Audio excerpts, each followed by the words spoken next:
Good morning, ladies and gentlemen, and welcome to the Warriors Corner, Day 2. Our next panel will begin in 5 minutes.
Good morning, ladies and gentlemen. We'll go ahead and get started with the next panel, Accelerating Change Aviation, Major General Claire Gill, PAE Maneuver Air, with his teammate, Brigadier General Anthony Gibbs, CPE Autonomy, and his cadre.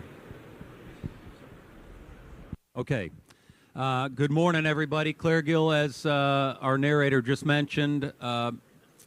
You probably, if you've been paying any attention to the briefs this week, have heard a lot about portfolio acquisition executives, capability portfolio executives. So that lexicon should be coming into, what you're routinely hearing about. That's my day job now. My night job is still the CG of the Aviation Center and the branch chief.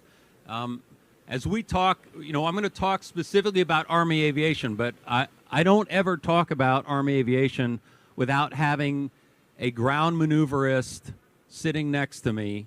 And in this case, I'm actually talking over here about Scott Shaw, who's from the Maneuver Center. It's kind of, it echoes sort of aimlessly if we don't talk about what Army aviation does for the Army, if we don't have the rest of the Army with us talking about what they need. And over the last year, without a doubt, everybody is familiar with the Army Transformation Initiative and continuous transformation, transformation in contact. I think I got that word in there 3 times in one sentence. You know, we are making a lot of moves right now. If General Hodney was up here, he would say it's not about change because change is insufficient. This is about transforming our Army for the future, for the next. Yes, we've learned a lot about the past. I'm very proud of what the aviation community has done as combined arms maneuverists. But what we did will be, you know, certainly adaptable to the future, but we certainly can't sort of hearken on that and continue to do the same thing and think that we're going to get a different effect on the backside. So I just wanted to open up with that. So this is really going to be talking about the enterprise and how we're changing, particularly our acquisition enterprise, right? So the Secretary of War pulled all the acquisition professionals together back in October, and that's the Army was the first out of the gate in terms of implementing the portfolio acquisitions to ensure that we're agile, adaptive, and moving at the speed of relevance, moving at the speed of where we see the future going. So let me start with just a little bit about what's happening inside the branch and inside the structure of T2COM, right? So T2COM is not, it's not just TRADOC and AFC smashed together. It's a different command. Within that, we've been directed to transform our structures. And so what you used to remember and probably work with the CDIDs, the Capability Integration Directorates, now are the TIDs, the Transformation Integration Directors. Further, we have also teamed up with our Future Capability Directorates. That's under General McCurry's Future Concepts Command. So we're still working inside of those things, but that's changed a little bit. So inside the center, in the TID, and over here I got Colonel James Brandt. He's going to be our future lesson learned manager. Inside the TID is our .D, so our doctrinal organization, our OPFD, so that's our personnel and force development folks, and then our lesson learned managers. Hopefully you've heard a lot this week about how we're taking input from the force and bringing that into the centers, taking a .mil PF perspective across things, and then delivering that back to the Army. And we're going to do that through something called Project Victor, which is going to be an AI-enabled database that's taken in things that are happening out in the field, but also queryable by the field, right? So we want this sort of rapid adaptation where we can change our programs of instruction, we can change our doctrine at the speed of what's happening out there, you know, as technology is moving. And I think everybody here understands that there is a very up and right chart in terms of how tech is changing almost weekly, and we're seeing it throughout the world, and frankly now we're doing it with Epic Fury. So we think that this PAE structure is going to allow us to do that. I will, if you're not familiar with it, 3 of the PAEs, the portfolio acquisition executives, are center commanders, and 3 of them are acquisition experts, all underpinned the other way if you flip it. So if the leader is an acquisition expert, it's going to have a center. I will say, you know, for those of us that are not acquisition experts, have not had a career of doing this, we lean very heavily, rightly as you would expect, on those that have. And of course, they have the acquisition authorities. That has not been transferred to operator folks. Okay, so you're going to hear a lot about, you know, a little bit of success about what's happening in the world right now, and that's informing what we're bringing back into our formations. Real quickly, some of the big rocks that are happening in aviation, I think everybody's tracking. The MB-75 is moving very quickly. Our Secretary has accelerated. That's one of the, if you went to the UNDRS discussion yesterday, one of the Army's top 5, big 5, if you will. The unmanned space, also on a meteoric rise right now. If you have a chance, I would encourage you, over my right shoulder to your left front is a demonstration right behind this wall of the UAS marketplace. We're very excited about the rollout of that. Think Amazon-like. It's actually being powered by Amazon Web Services. where you can go in, whether you're a soldier in the field or whether you're industry, and look at either what is available and buy it, or you can go in and put your offering on there. You got to go into sam.gov, you got to get an account and all that stuff. But once you're up and running, you can put your capability there. Then soldiers can go in, they can buy it. They can look at it, they can write reviews on it, they can see what's having success, they can see what the most popular new whatever UASX is. And as they operate it, you can see who's buying it. You can see the rating. So the same way that you would rate a towel rack on Amazon and give it 4 or 5 stars, folks can do that. And you can see what else is being offered, right? And so the greatness of that is it's going to drive competition. It's going to drive the best of breed. It's going to drive pricing the way we want it to go. So we're very excited about what's happening. Another thing that's happening, one of the things that folks get frustrated in our community with is how long it takes to get something not only into production, but then once we talk about through that sort of R&D phase, getting airworthiness. And so we've been working really hard with our teammates over in Army Material Command, the AMCOM, and SRD to accelerate how we're doing airworthiness releases. And so we're pretty excited about that. Okay. That's enough for me. I'll jump in if there's something relevant, but you really want to hear from the experts. So this morning I'm joined by Brigadier General Tony Gibbs. He's the Capability Portfolio Executive for Mission Autonomy out of Fort Belvoir. Mr. Rodney Davis, also a Capability Portfolio Executive for Aviation, so he's right here in Huntsville, Alabama. Colonel Scott Shaw, as I mentioned, repping the maneuver on the ground formations. He's the TID the TID director over at the Maneuver Center, and then Colonel James Brandt at the Aviation TID. He's going to be our lesson learned manager. So with that, I want to leave opening comments for all of you. Tony, I'm going to let you kick it off. Thank you, sir. So if you're not familiar with CP Mission Autonomy, we actually just stood the organization up, did an activation ceremony at the end of February. So just kicking things off. So we are headquartered at Fort Belvoir, Virginia, but we have elements up in Warren, Michigan, Picatinny Arsenal, Aberdeen Proving Ground, and then some down at Belvoir as well. Pulled in pieces from PO's Ground Combat Systems, CS and CSS, and Soldier, and also a pretty sizable team from the Rapid Capabilities and Critical Technologies Office. So that is our new team. We are still building it, but we are moving out fast. So our requirements are driven really by a new document. It's a characteristics of need statement, still in development. It's in staffing right now, called the Autonomous Unmanned System Characteristics of Need Statement, or AutonomyCon is what we call it. So that document, it really defines how we see platform, payload, and mission autonomy. But more importantly, it prioritizes the effort that we're going to be focused on. My organization is both hardware and software focused, but really the focus that we're taking is not platform centric. It is system of system focused. So bringing packages of capability together to solve Army problems. That includes the networking capability, the software, the mission planning and management tools, and cross-cutting algorithms, which is really what we need to get to this thing we call mission autonomy.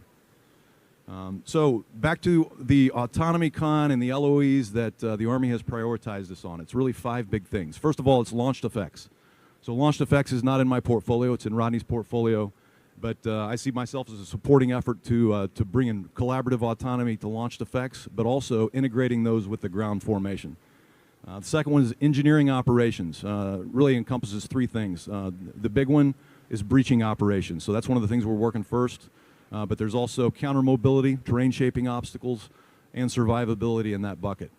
The third one is resupply. So resupply really from the division level on down to the last tactical mile.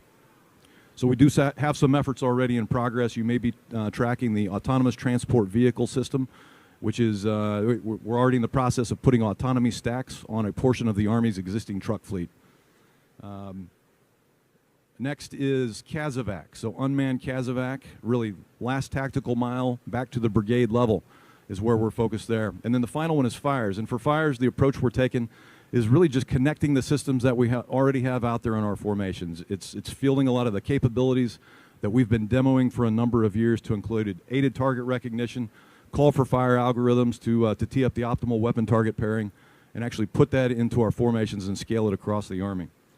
So we support not just PAE maneuver air where we're aligned now, but all of the PAEs. There are use cases for mission autonomy in all of the warfighting functions. So that is my biggest job, is staying tied in with all of the PAEs and advancing their requirements and working closely. So in some cases I work as a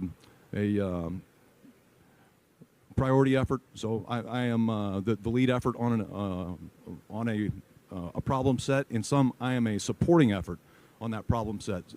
Terrain shaping obstacles is one in particular. So PAE, ASNA is lead on terrain shaping obstacles, but I will provide the platform and the networking capability to actually provide that full package of capability. I want to highlight PBAS. So PBAS is the Army's new first-person view drone program. So that is one of the platforms that we do have in our formation, and we're moving very quickly on that. We just fielded to the 75th Ranger Regiment, and we're working to expand that more broadly across the Army. So excited about that, that particular program. I want to highlight what we're doing differently. Again, we're not just platform focused, we're system of system focused. So bringing packages of capability together to solve problems. We just did an industry day last week. Highlighted two missions. The first is engineering operations focused on breaching. Very complex operation, but from the ISR phase through secure, oppress, or secure, obscure, suppress, reduce, and assault the objective. That brings in UAS, it brings in unmanned ground vehicles, multiple payloads, the networking and the mission planning tools to carry out that full operation from end to end autonomously. Same thing on the logistics side. Finally, we are moving very fast. I mentioned the industry day. We're kicking off those two initial efforts. We also have other upcoming efforts this year to include terrain shaping obstacle support, also looking at last tactical mile, as well as unmanned CASEVAC. So, that. Hey, good morning, everybody. I'm Rodney Davis, CPE for Aviation. So just to introduce you to who we are. So we are the old PEO Aviation with some new elements added in, right? So aircraft survivability equipment was already here in Huntsville. They joined the team along with Air Warrior, right? So they're all part of this umbrella now that we call CPE Aviation, right? And so again, the PAE construct has really helped us to really flatten our communications and work with our teammates. So General Gill does a really great job orchestrating all the elements of the PAE, right? And we really feel enabled by the people who would support us to make that all happen. So, I want to just do a quick shout out to my friends at ACC Redstone Arsenal, Jeff Caldwell, Michael Owens back here, right? Some of the things I'm going to talk about are really dependent on what he does, right? So, we don't contract for things, ACC does, but this organization, this construct has allowed us to move a lot faster than we have in the past, right? And also I want to call out the risk tolerance that the current, the leadership in the Army is providing for us. Right, we're probably as risk tolerant as we've ever been. There's real opportunity to move fast and make changes and and really get after getting capability in the hands of soldiers quicker. And between us, and lining up the acquisition authorities, the requirement, and the funding, we can make things happen. And we make that happen through Redstone Arsenal. And Jeff Caldwell has been a great teammate in making that happen. And I'll give you a couple great examples of that here in a second. Maybe I'll just lead into the first one. So that the drone marketplace, like General Gill called, is right behind you. So you can see the demonstration of that. We sat out here in September, with our very first industry day on the marketplace. And today it's in place. We have vendors on contract. And Jeff and his team have a very short window to get people on contract. They've been able to do that. We can leverage contracts very quickly. And I'll give you an example from CENTCOM. We had a requirement to provide some lethal launched effect capability. Right, we got on contract within 3 days for about $150 million. Right, and then from there we were able to get our first delivery of something that would go boom in about 10 days, right, which is tremendously quick for us, right? So able to get a concept, get them on contract and execute and have delivery that quickly is almost unheard of in the old way of doing business, right? So we are really transforming how we work and taking advantage of all the authorities that we have, from contracting to acquisition authorities, to be more relevant and really move quickly. The other one is just kind of tied to that is drone dominance. Again, we have looking at it a couple different ways. I think the marketplace is a great way for us to bring industry to one place for soldiers to pick what they need. Right, part of our task is to scale the industrial base, and I think industry is responding really well to our calls for systems to get on the marketplace. Right, I think we see more and more competition every day. Right, and the number of systems that we're going to put in the marketplace is incredible. I think from where we've gone from 3 or 4 years ago to today is it's tremendously different with a focus on drone dominance. And industry is responding to that really well, and we appreciate that. Getting capability delivered, right? Again, I think, able to deliver something within 10 days is amazing. And, industries make that happen based on, the demand signal we're giving. So a lot of what we do is trying to send good demand signal, and I think the marketplaces allow us to do that. And it's also changed our mindset of how we do acquisition, right? In the old days, we would have down selected to 1 or 2 systems. We would have tried to field the Army with the same system that would have been obsolete within 2 or 3 years, right? And we're not doing that today, right? We're really going back for continuous competition. You're not waiting for us to come out and say, hey, here's the next tranche, right? Go ahead and put your equipment in the marketplace, and soldiers can pick from that today, right? They're making best value determinations for what best meets their needs and their mission sets, and not looking at the acquisition world to just give them one size fits all, right? Which is pretty amazing. We want commanders to have options, and that marketplace concept is really allowing us to do that. And really, the other piece of that is getting real-time feedback. So one of the things I like about the marketplace, unlike Amazon, if you go out, if you want to buy something, you look at the 1-star reviews and see if you can live with the 1-star reviews, right? A lot of times, 1-star reviews, my shipping wasn't in 2 days, right? It took 7. So it's a great thing, but I gave it a really bad review. And I think in our world, the team of experts behind the marketplace from PM UAS can really evaluate those ratings and make sure they're really applicable to the system, and make sure that we're providing real feedback to soldiers that's useful, right? Because again, the feedback helps industry make a better product. It also helps soldiers make better choices. So we're here to do that. And the final thing I say about like MV-75, right? It is a huge priority in the Army today. And Jeff Paquette and Jason Lucas and that team are really working hard to bring that to the left, right? So again, bring in, how do I get capability sooner? And Jeff and that team are doing that along with our friends from ACC, right? So the Army's putting resources behind it, and we are putting the manpower behind it to make that happen. So again, kudos to the team, but PE or CPE Aviation, sorry, we are trying to transform how we operate and use those authorities to move quickly to deliver capability to soldiers. Hey, good morning. I'm Scott Shaw. Like General Gill said, I'm the director of the maneuver TID. A brand new formation stood up on the 1st of October with the startup date. T2Com did as well, and Futures and Concepts Command, not Futures and Concepts Center, and the Combined Arms Command. So all 4 of those organizations and the other 9 TIDs stood up same day. So what's a TID do? A TID is your Transformation Integration Directorate, like General Gill said, comprised of your Doctrine, Organization, and Training Directorate, so the former DOTs that are in all the COEs, the Transformation and Lessons Learned Managers, which in most cases were your ACMs, your Army Capability Managers, and then a Force Management Shop. Those are the 3 core CORE organizations that are inside of a TID. I'm a former seated director. I spent 2 years at the Maneuver Center as the Maneuver Seated Director, partnered with General Gill and the Aviation Center, and Josh Ruiz-Sanchez and Josh Higgins, both good wingmen there. If you're confused about what an FCD and a TID does, there was a panel yesterday, same one up here, with General Baker, General Anderson, Chuck Rohde from the Fire Center, and me. You can watch that one, or you can see me afterward. I've got an unclassified slide that I'll hand to you. It shows what an FCD does on one side and a TID does on the other. So what a TID does do in .mil PFP and what the maneuver TID does. Doctrine. So Mobile Brigade Combat Team Handbook, which will turn into an ATP next year, and it'll turn into doctrine, either an IA, MA, and SBCT piece of doctrine in the following year. That Mobile Brigade Combat Team Handbook was started in about June. The FDU was approved by the chief in June. E-date for the first MBCTs in September.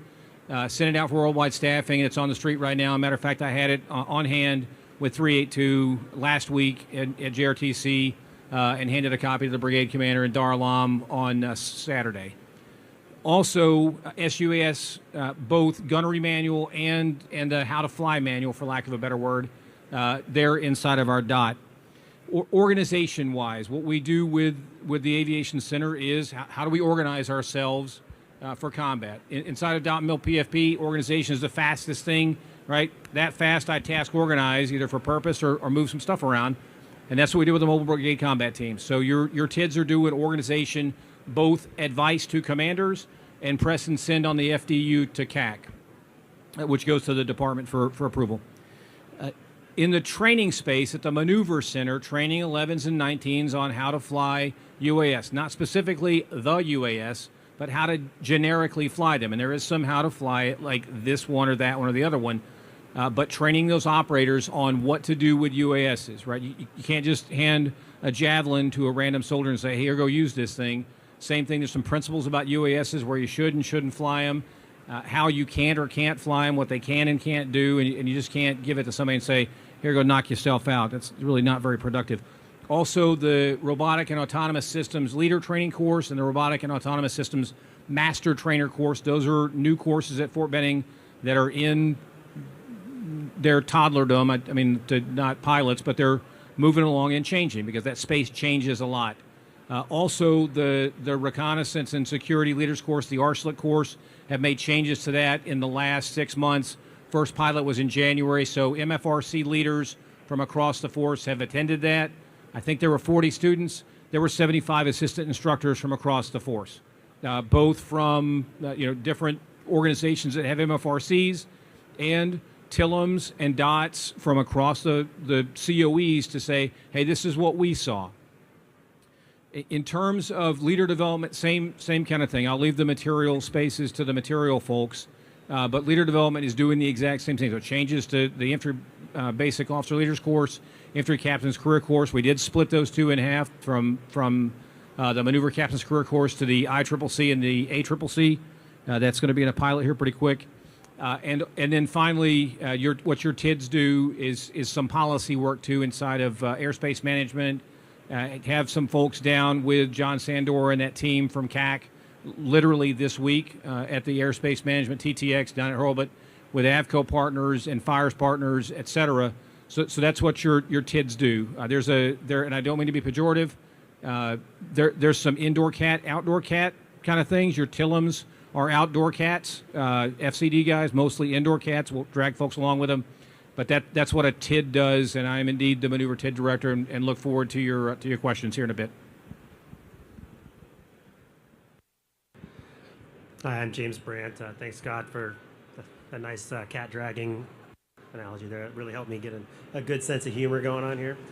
So he really has outlined what the TID has done, and I think it's important for us to just highlight that this organization does accelerate the pace that we're integrating capability into the force, and it's doing that through, all the framework of .mil PF with a little m as we talk about that, and it allows us to build that organizational structure or the training in pace alongside what you're doing in industry, right? Sometimes the material solution will drive how we decide to adopt something, and sometimes we have a capability requirement and we're asking you to build it. So let's use the MV-75 as an example.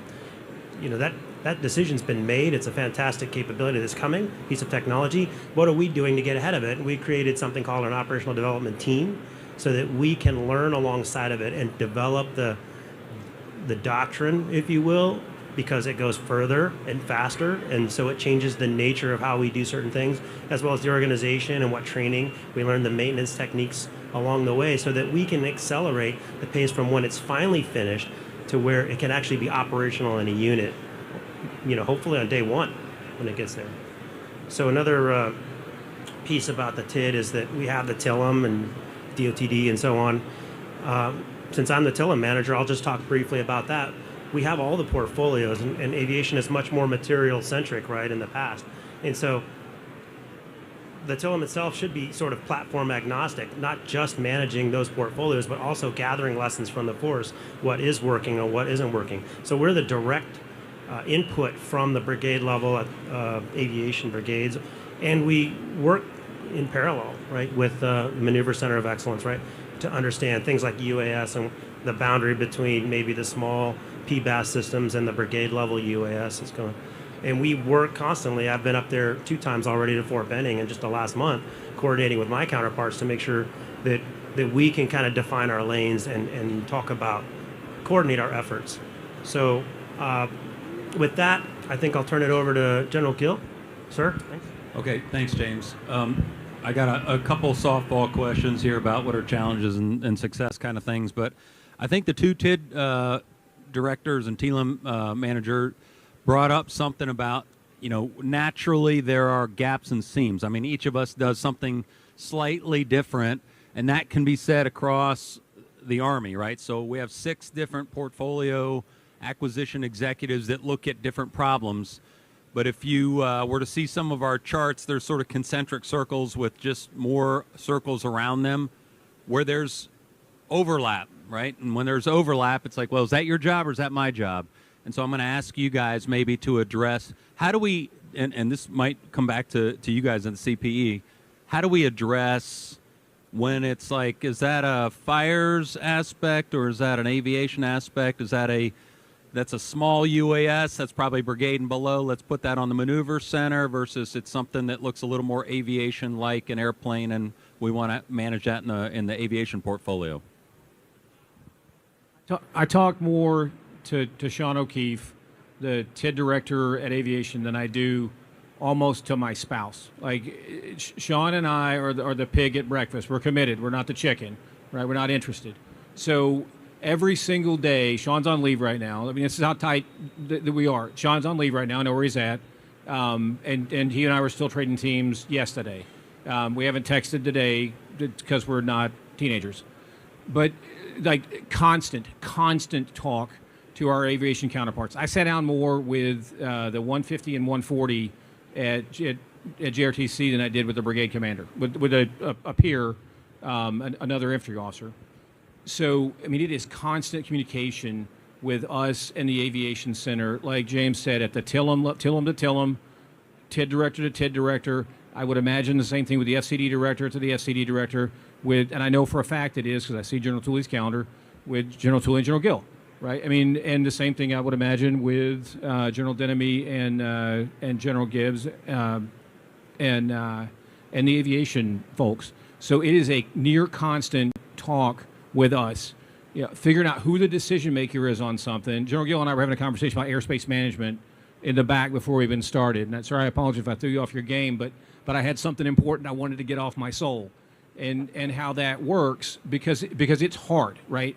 Managing airspace is not easy, and an infantry officer saying that should give all of you like some. You should go, wow, this guy actually gets it, because it's hard. It is really, really hard. And people go, oh, the Ukrainians, they don't have to worry about the same stuff we do. So, sir, I hope they answer your question. Yeah. I'm actually glad he brought up that little vignette about he brought the conversation to me about airspace. And if that doesn't say that, like, we're completely thinking about the problems and the challenges and the fixes, I don't know what it is. So I appreciate that. Let me throw a little, so I want to talk about the Valley of Death. So as a non-card carrying acquisition professional, but I literally slept at a Holiday Inn last night. So constantly when I'm talking to industry, they ask me, like, how do we get from research and development, S&T, over that hump? How do we mature the capability?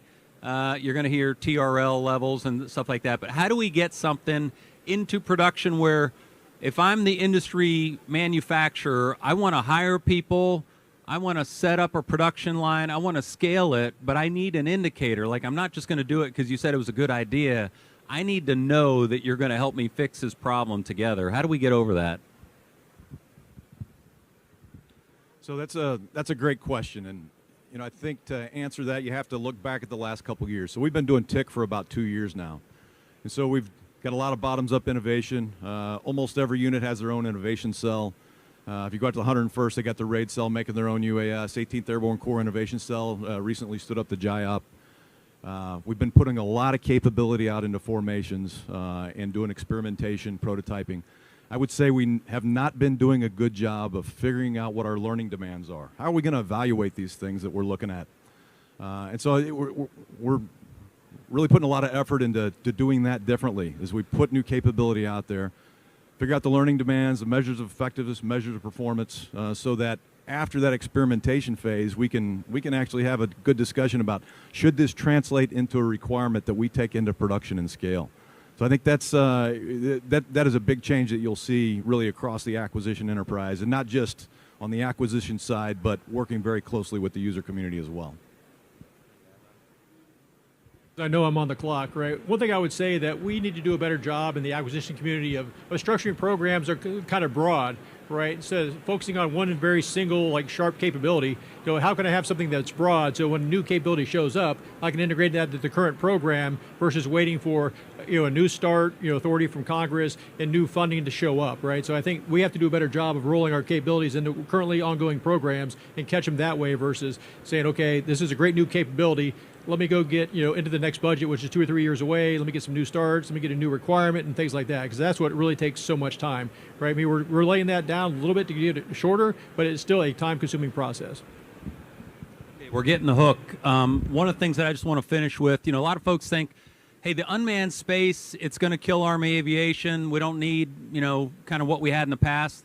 I think there is an appropriate balance of using robotics, using autonomy, using capabilities to our advantage. Lead with that. We used to have a commander that said, if, first thing into a minefield, first thing to breach, first thing in the door should be a robot, and then we're going to induce humans when we need humans to do human things.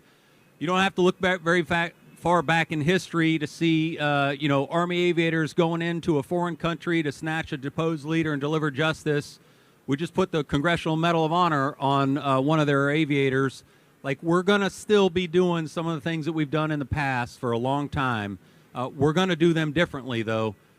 So very proud of what, those folks have done. Very proud of the team and the approach that we're taking here as we think about how do we deliver a transformational Army to whatever the next problem is. We're doing it right now, in fact, over in CENTCOM. So thanks, everybody, for your time. Appreciate the panelists being up here with me.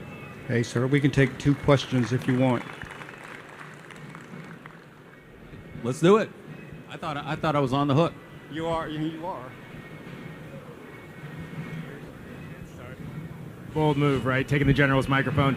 Drew Street here with Havoc. I'm wondering which of the organizations is going to be leading the digital twin and simulation effort, and if that's going to be, for example, located with the system itself, right? So if small UAS, if one is with maneuver, if one is with aviation, who's going to be in charge of those digital twin requirements and simulation?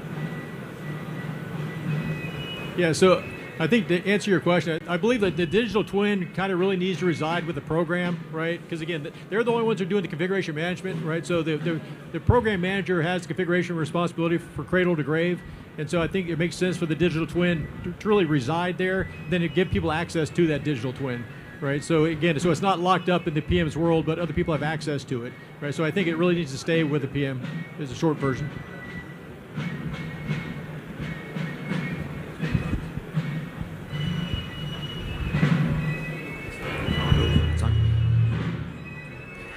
Hi. I'll step back. Hi, Matt Bainart, Defense Daily. I was wondering, will the UAS marketplace be the primary way forward? Stand back, okay. Way back. Okay. Will the UAS marketplace be the primary way that the Army procures launched effects moving forward? And will the marketplace facilitate an acceleration of that planned fielding? Thank you. Yeah, so I think the marketplace is the primary way forward for a lot of our systems. Maybe not launched effects, because again, launched effects, when you use it properly, right? It's a mix of capability, and I'm not sure that's going to be in the marketplace very well as a group of capabilities, right? So you don't get launched effect capability by 1 or 2 of them, right? We need mass. So I think I would say that. What was the second part of your question again? Yeah, so I think our acceleration at this point is really limited by funding, right? Because I think to date, we've never really maxed out the supply chains of our manufacturers, right? So like maybe today with some of our current spending and the current conflict, we're starting to see where that is. But I think for a lot of manufacturers, if you ask them, are you producing at scale that you could, the answer is they're not, right? So I think so far we haven't pressure tested how much they can produce. So I think we have more money to go. Hey, if you're down in the UAS marketplace, and I'm the infantry officer up here, UASmarketplace.army.mil. I got on it this morning. I registered for an account. I'm still waiting for somebody to approve it. It was this morning, so but that website is hot. And if somebody out here wants to challenge me on it, I'm telling you, it's working.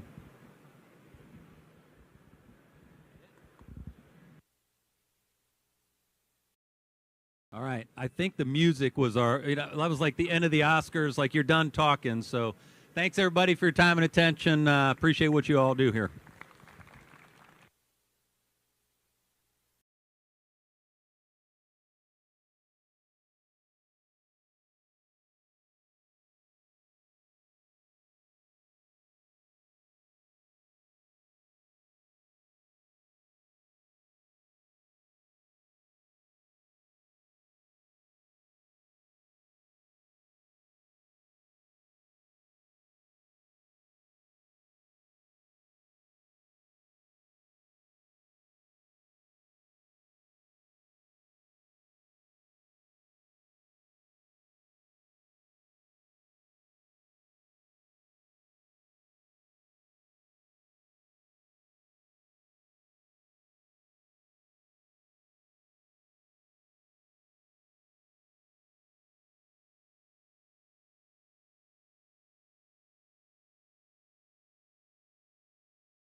Good morning, ladies and gentlemen. As we get started or get ready for the next panel, can I please ask you all that are assembled around the stage to kind of move to the side?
This thing on? They're right here. Ready to get the show on the road.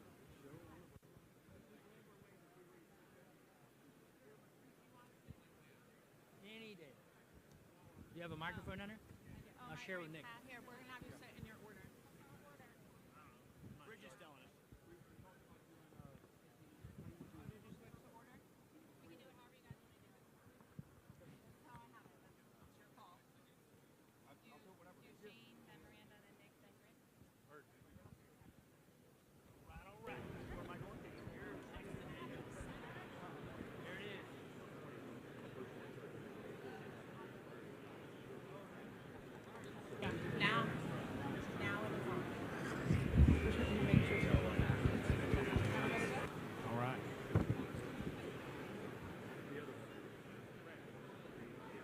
Good morning, ladies and gentlemen. We'll go ahead and get started with our next panel, Acquisition at Speed, Filling Gaps and Cutting Red Tape.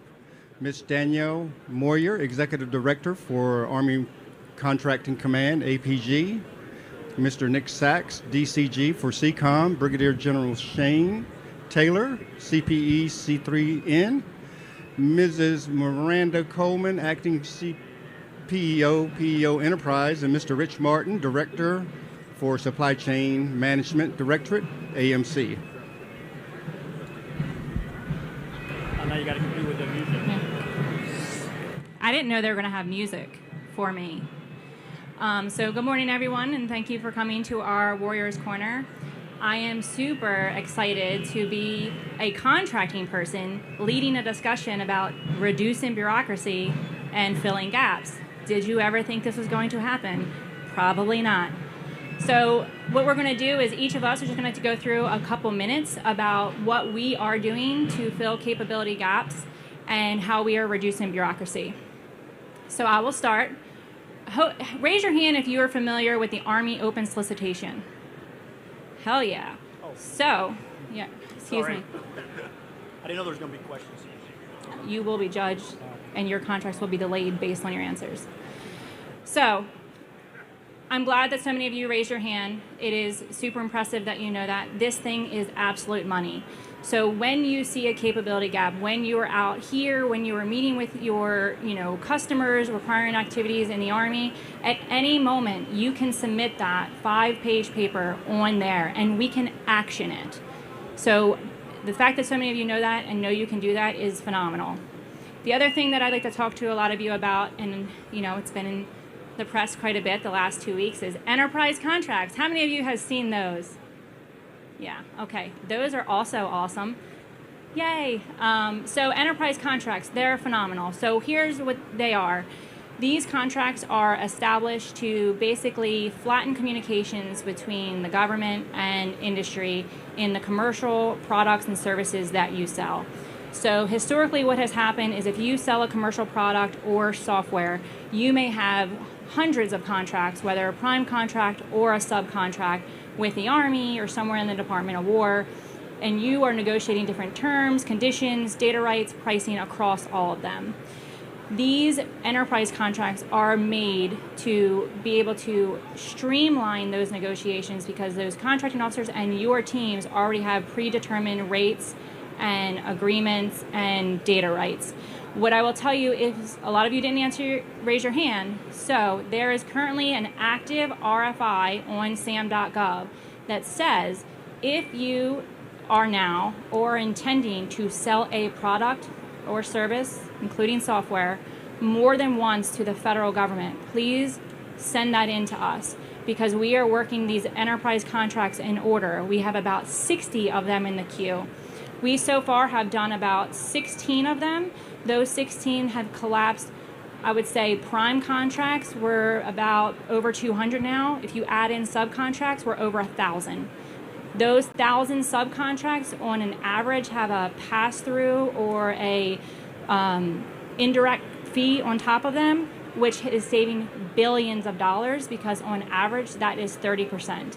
So we are working these, we're working them as fast as possible. Those are things that if you have not done, I highly recommend you do and take a look at that RFI. If you have already submitted and you want to know where you are in the queue, please reach out to the POC on there. Another thing that we are doing to fill gaps and help my friends out on this panel is all of our contracts within ACC APG, which I am thankful that these are my customers, have to be awarded within 100 days. So if you currently have a contract for one of these people and it has not been awarded in under 100 days, please reach out to us. So that is how we are moving fast and we are reducing bureaucracy. We do that a lot with using things like commercial solutions openings, using existing contracts, using just the Army open solicitation, lots of ways to do that. The other thing that I would like to talk to you all about, because I think if I'm sitting in this audience, what is she telling me how I can do business better so that I can win with the government?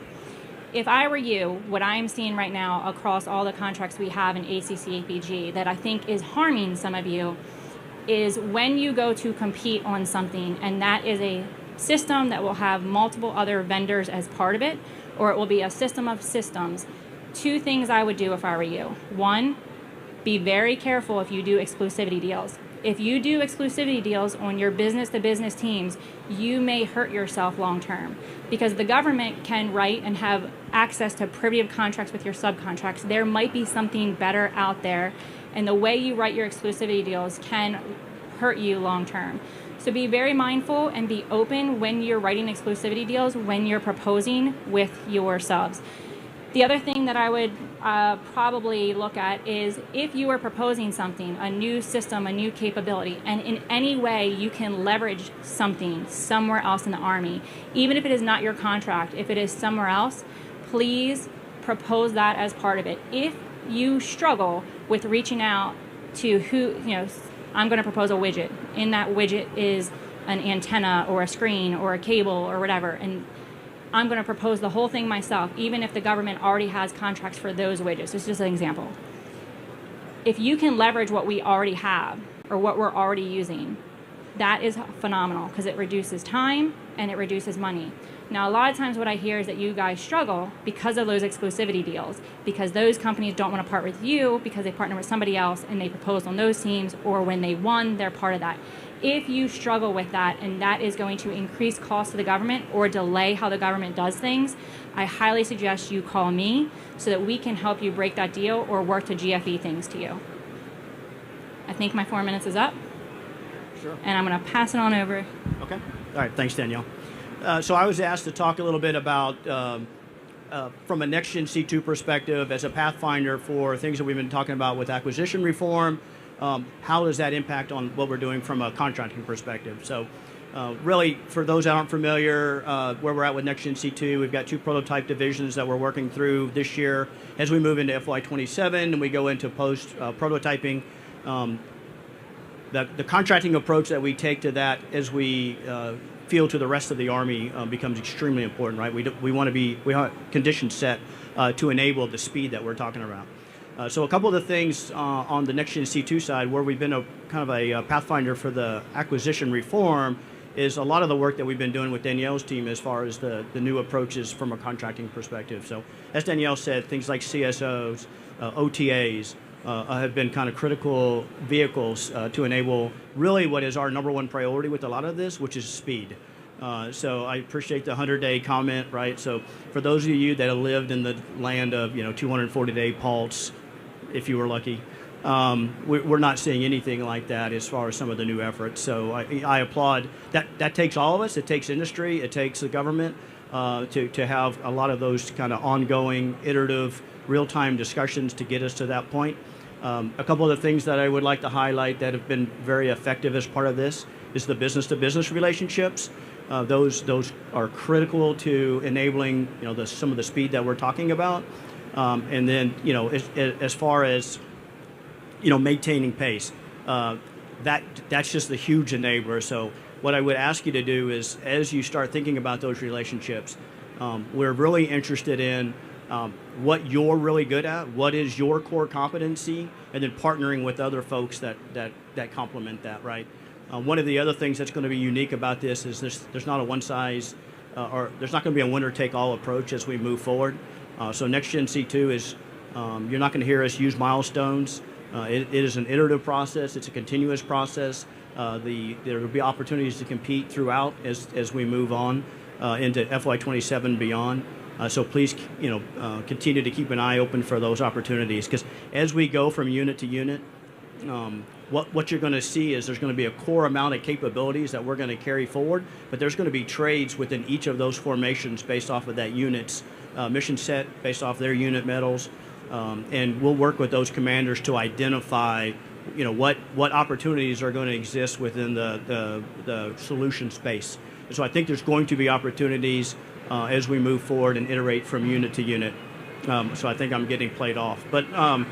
So with that, I'll turn it over to my battle buddy here from CPE. ES2. ES2, there you go. All right. Good morning, everybody. So I'm Miranda Coleman. I am the acting CPE at Enterprise Software and Services, formerly known as PEO Enterprise, formerly known as PEO EIS. Gone through a lot of name changes here. So similar to what Shane was saying, we internally are really looking at, a more modular contracting approach.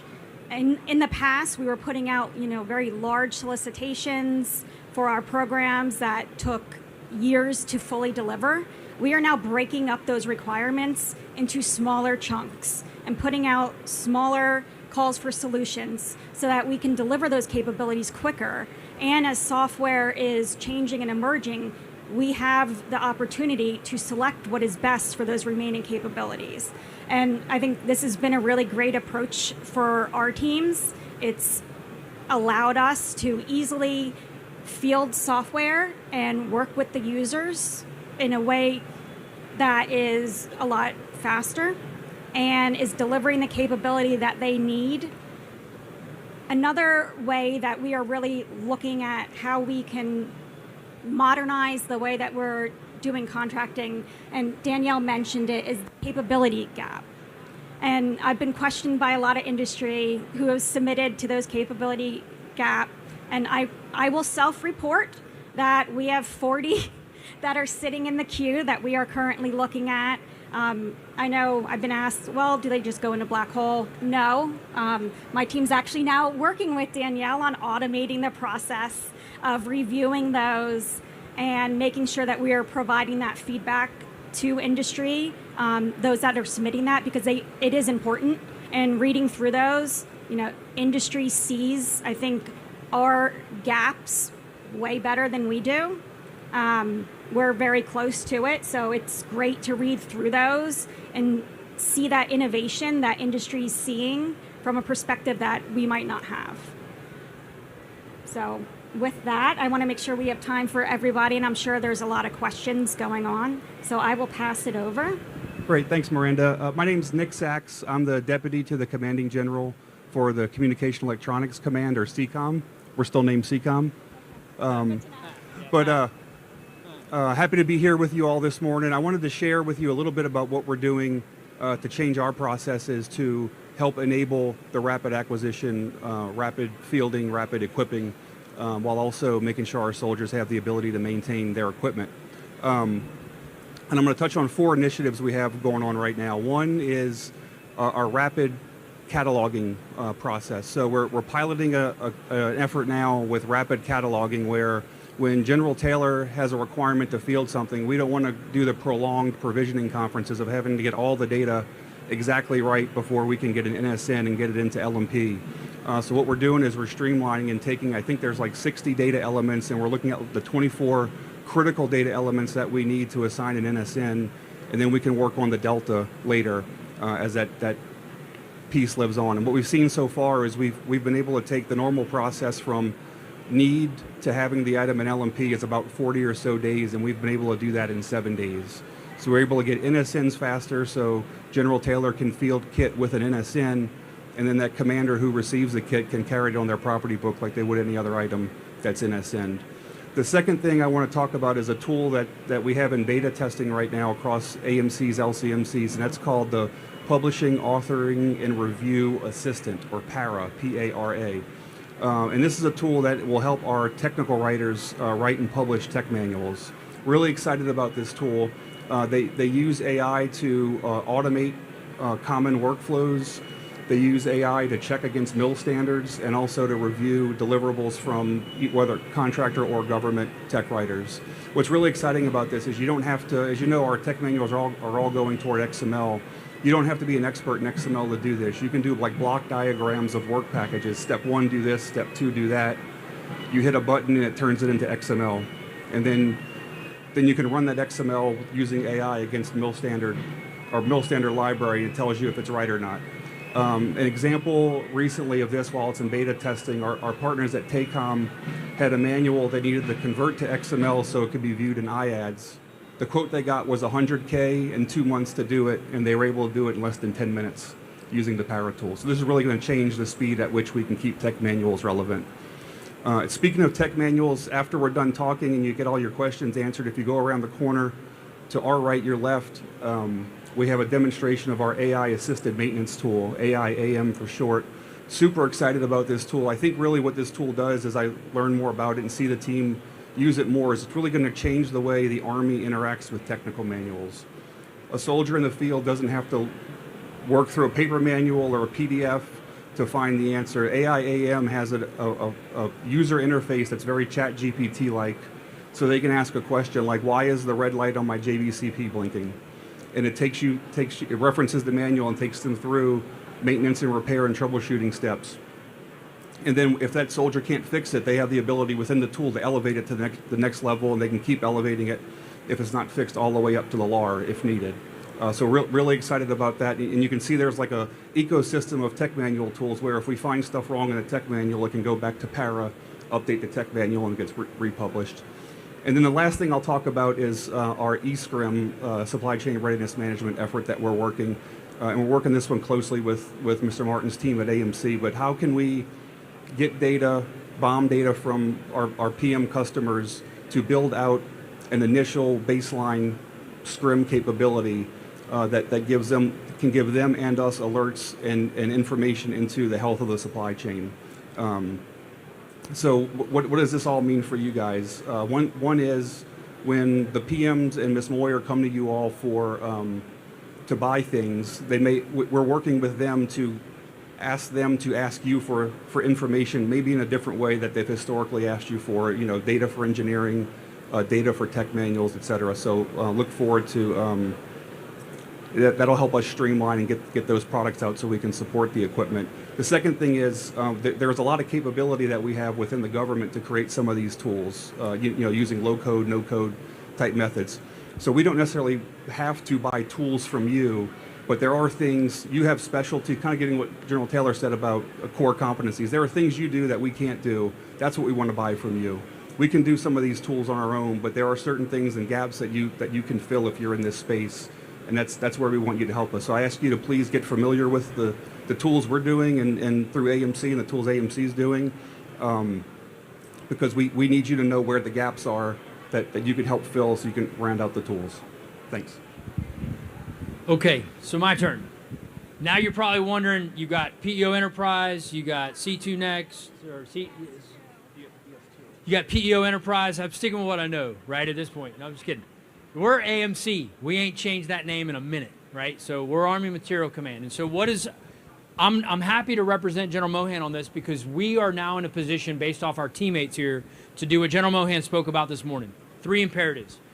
Provide ready combat formations, to reimagine the organic industrial base, and to ultimately change and enhance the soldier experience. None of which, and many of the things that General Mohan spoke about this morning, are end products of the ability to change how we contract, how we remove bureaucracy, how we change the red tape, and how we are going faster. If there's one word I hear almost every day from General Mohan for the things that we're doing inside the supply chain management and the things that Mr. Sachs talked about, faster. Everything about it is faster. So how is this helping us? You've heard us talk over the last couple of days, yesterday on the application, dealing with Paraline and ultimately Checkmate. In order to be able to put that into C2 Next and figure out how we get that in the hands of soldiers faster, we had to change how we do contracting options. We had to change how we bring in a partner who already had a core capability. We had to rethink how we bring in the stuff that Mr. Sachs mentions that we can already do to now make it a greater aggregated program to enhance the soldier experience. When we think about a key portion of my portfolio, how do we connect the data? How do we run the business? We run it through our business systems, and we run it through our portfolio.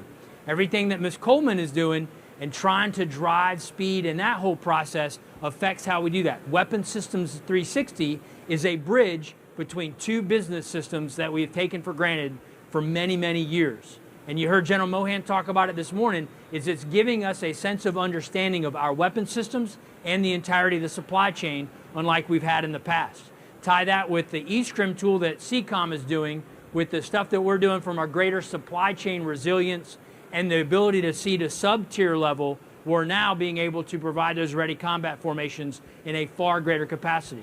And then lastly, from the enhancing the soldier experience, everything from, I mentioned Paraline and Checkmate, couldn't have done the campus-style dining venues that without the ability to change how we do contracting and how we ultimately apply resources and a different way of thinking. Now, as Ms. Moyer said, how can you help us? First, from the commercial solutions opening, there's an element to there that I'm a simple kid from North Carolina, which the joke's on the Army that I'm in this job, is ultimately you, as Mr. Sachs said, you probably see things differently and see where we have gaps that we don't even necessarily know because we're so focused on the knife fight every single day. So that CSO, very simply, as Danielle and I talked through it as she helped build it, was you can tell us where you think we have a problem and where you can help solve it. We then have to give that feedback to you to help you understand, okay, that's not quite the problem we think we have, but it's pretty good. Let's evolve that, and then when we figure out that we've come to a common understanding of what that problem is, help us solve that problem. There's an element of some of you are wanting to solve a problem that you want to necessarily solve with the resource that you have, may not necessarily be the problem that we duly settle on and where we need the help. So be willing to adapt a little bit to that, and as you provide to that CSO and we give you that feedback, help us solve that problem, okay? One of the other things, as we mentioned, all of this really revolves in many cases around data. So not only trying to contract differently how we move faster, remove red tape, there's an element that we're probably going to ask you to think differently about some of the tech data. General Mohan mentioned it this morning. At some point, with a willing partner, you heard our back orders and delinquent deliveries have gone up over the last year. Some of that challenge still exists that we don't have the access to some of the data that we necessarily need to be a willing and able partner for you using the organic industrial base. Number 2 imperative, reimagine the organic industrial base. We can't do necessarily some of that if we don't have some of that data that some of you are trying to hold on to a little bit. The Army is not going to sell your data to somebody else. We're not going to try to profit from it. We are going to try to ensure that we have the right part, the right place, the right depth, ahead of need for the soldiers that are going to be asked to do things that we're not even sure of right now. The last couple weeks ought to remind everybody, the Army is still an Army in motion and the Army constant transformation, but when it boils down to, we go with what the Army that we have right now. And in some cases, those delinquencies that he showed you on that chart today, that may be a fraction, a percentage of what you're already on contract to do.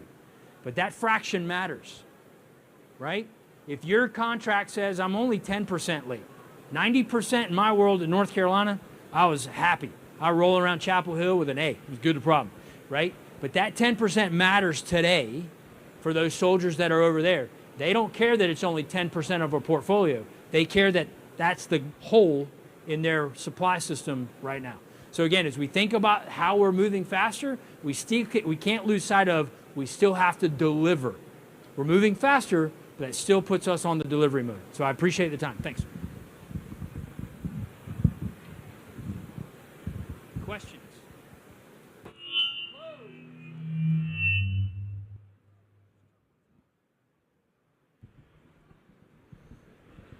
Hello.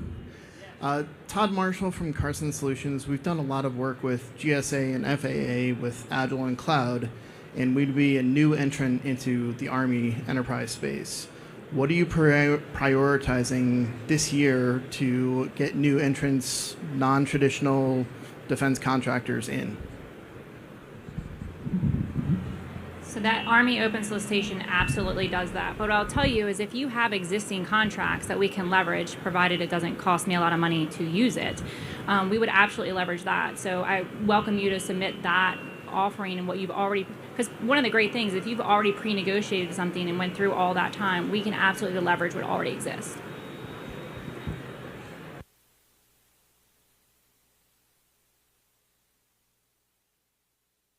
No more questions? You sure?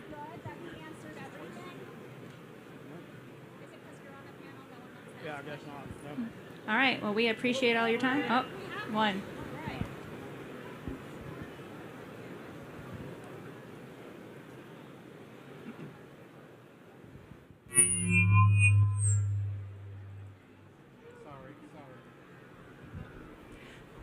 This morning you talked about the military just building their own parts when they have no other options.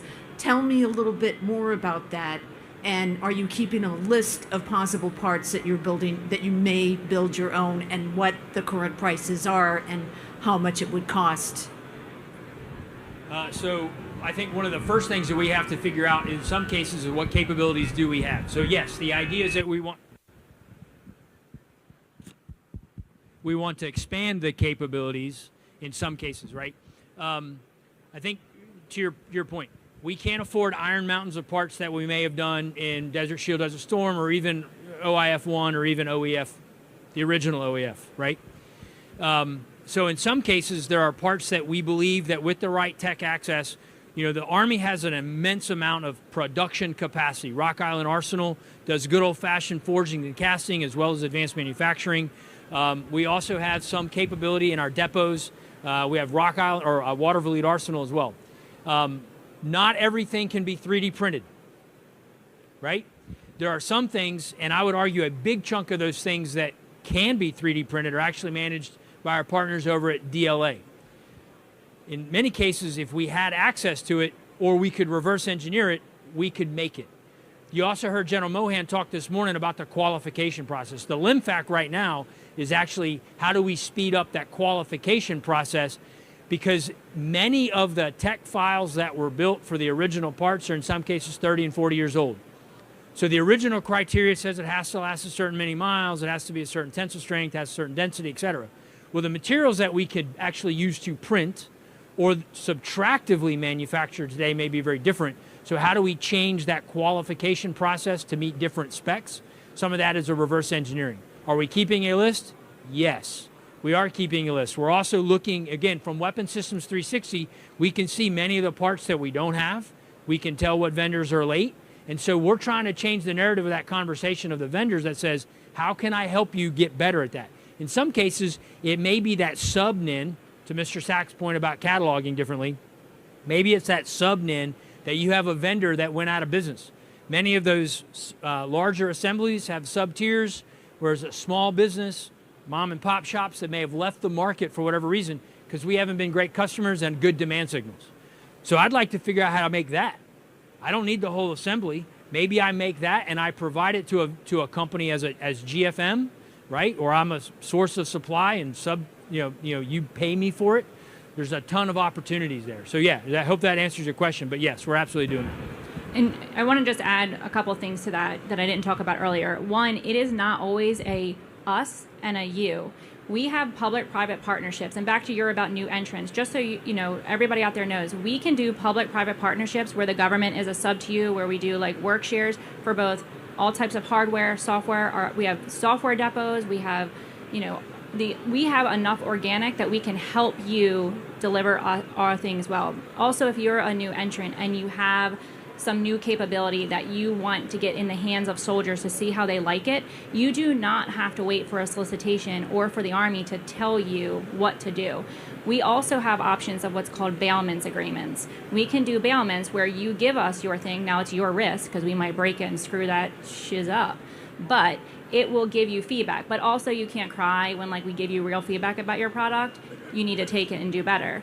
But I highly encourage you that when you want to get your stuff out in the field and you want to get it tested, you absolutely can do that. And you can use the Army Open Solicitation to say, hey, look, here's 5 pages about what we got, and we'll give it to you for free, and then we'll work with some unit in the Army to say, hey, can you try this out? Super easy.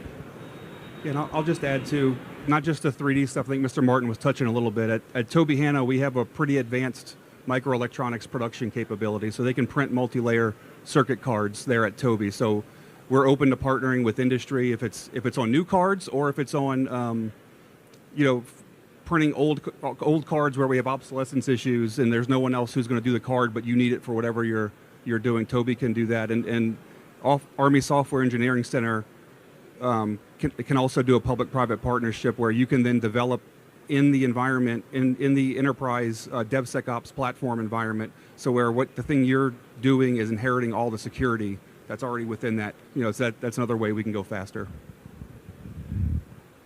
One more.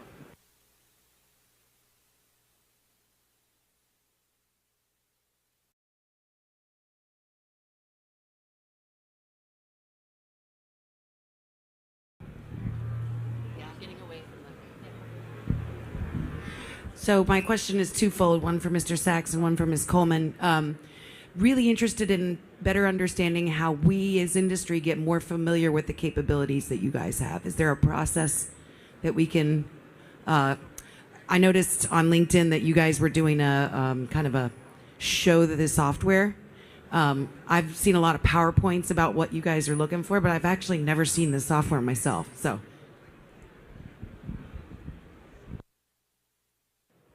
thank you for that.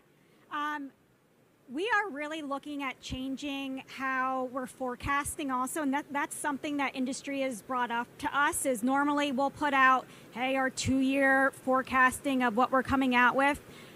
Well, I've challenged the team to rethink that, and a lot of that's going to be, hey, let's bring in industry. We'll show you what our current capabilities are with those capability demos we're doing, and we're doing that kind of across the Army so that folks can see software is, not as cool as, the stuff that maybe ground and other groups are building. So it's important for us to show the capabilities that we are delivering to soldiers. And I think that's something we're going to start doing with industry as well, so that you can see maybe where, again, we have gaps that we might not see. But really, it's important for us to be able to showcase our software and how that is really changing soldiers' lives. And I think one of the big things that's coming up now, too, is the thought of the digital burden. That really is, especially as we go down to the lower divisions, we're asking for soldiers to input a lot of data that we're not automating yet. And that's, while we think that we are, streamlining their days and making it easier, sometimes we're not. And I think that's something we have to think about also, is how can we, no kidding, streamline daily tasks so that we're not just collecting that data so that we can have it at a higher level, but really taking that digital burden off. And I know I went off on a tangent a little bit, but I wanted to get the digital burden piece in there. So that's good feedback. I think I will say our AIAM team, they have like their platinum on all their rewards points because they've been traveling all over the place doing trade shows and back and forth to Fort Carson, showing AIAM. But they're here today if anybody wants to go look at it. But really good feedback. I think we can look for opportunities like through the APBI coming up at Aberdeen and through other means like that where maybe we can have like sidebar deep dives on some of these tools. I appreciate it. And that wraps it. So thank you all for coming today, and do better.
Good morning, ladies and gentlemen. We'll go ahead and get started with our next panel. If I could ask you to take your seats and move to the side of the stage.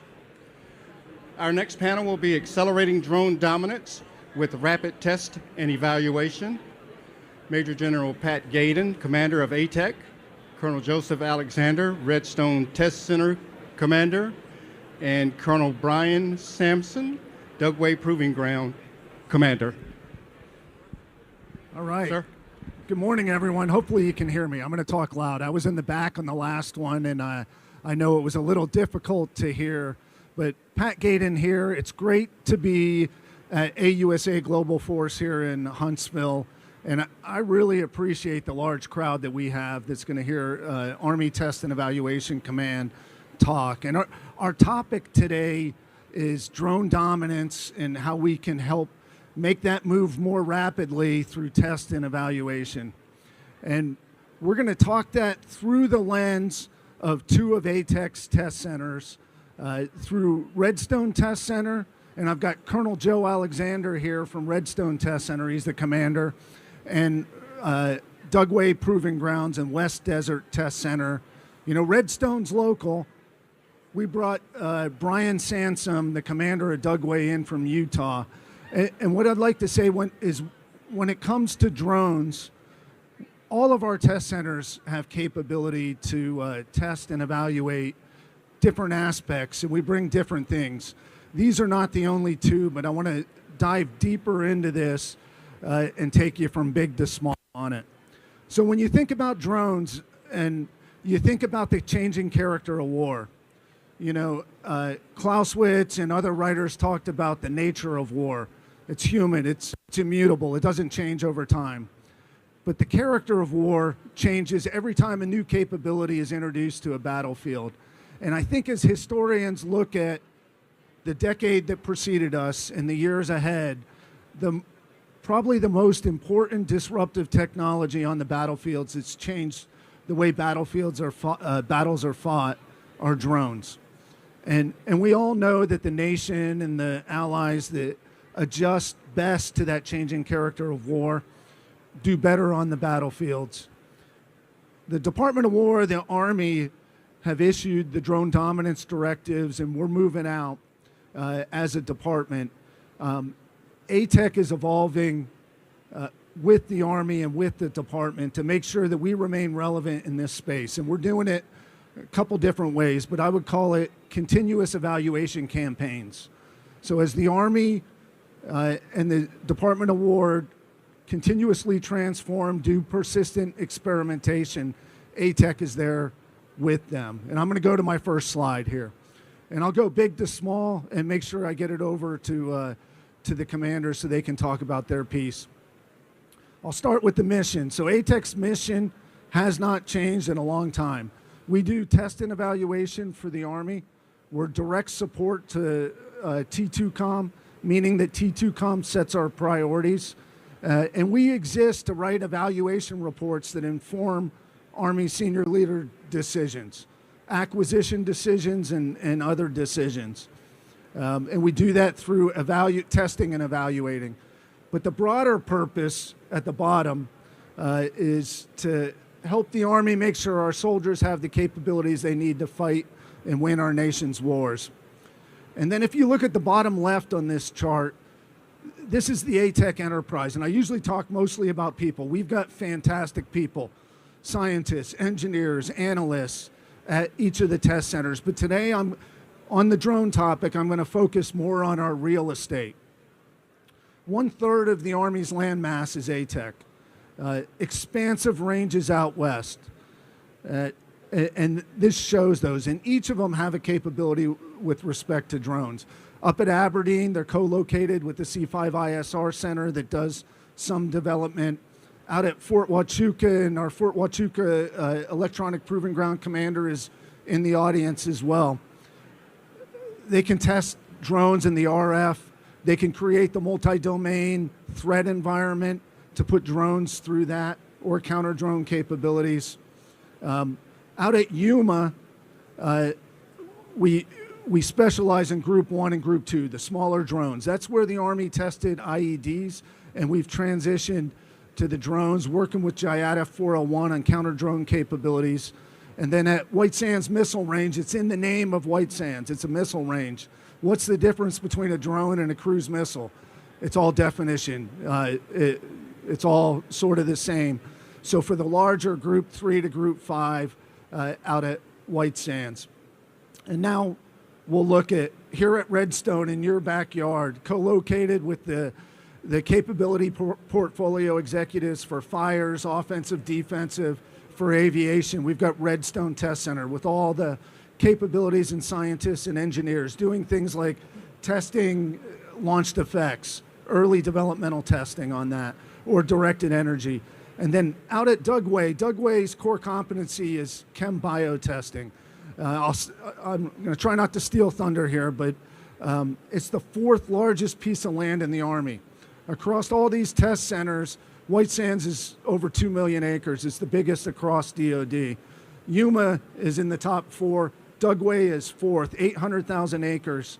And they're not a one-trick pony out there. Even though it's not instrumented to the degree of other test centers, we're bringing out local vendors, and our test centers are open to the vendors to places like Dugway so that you can fly, fail, learn, fly again in rapid iteration.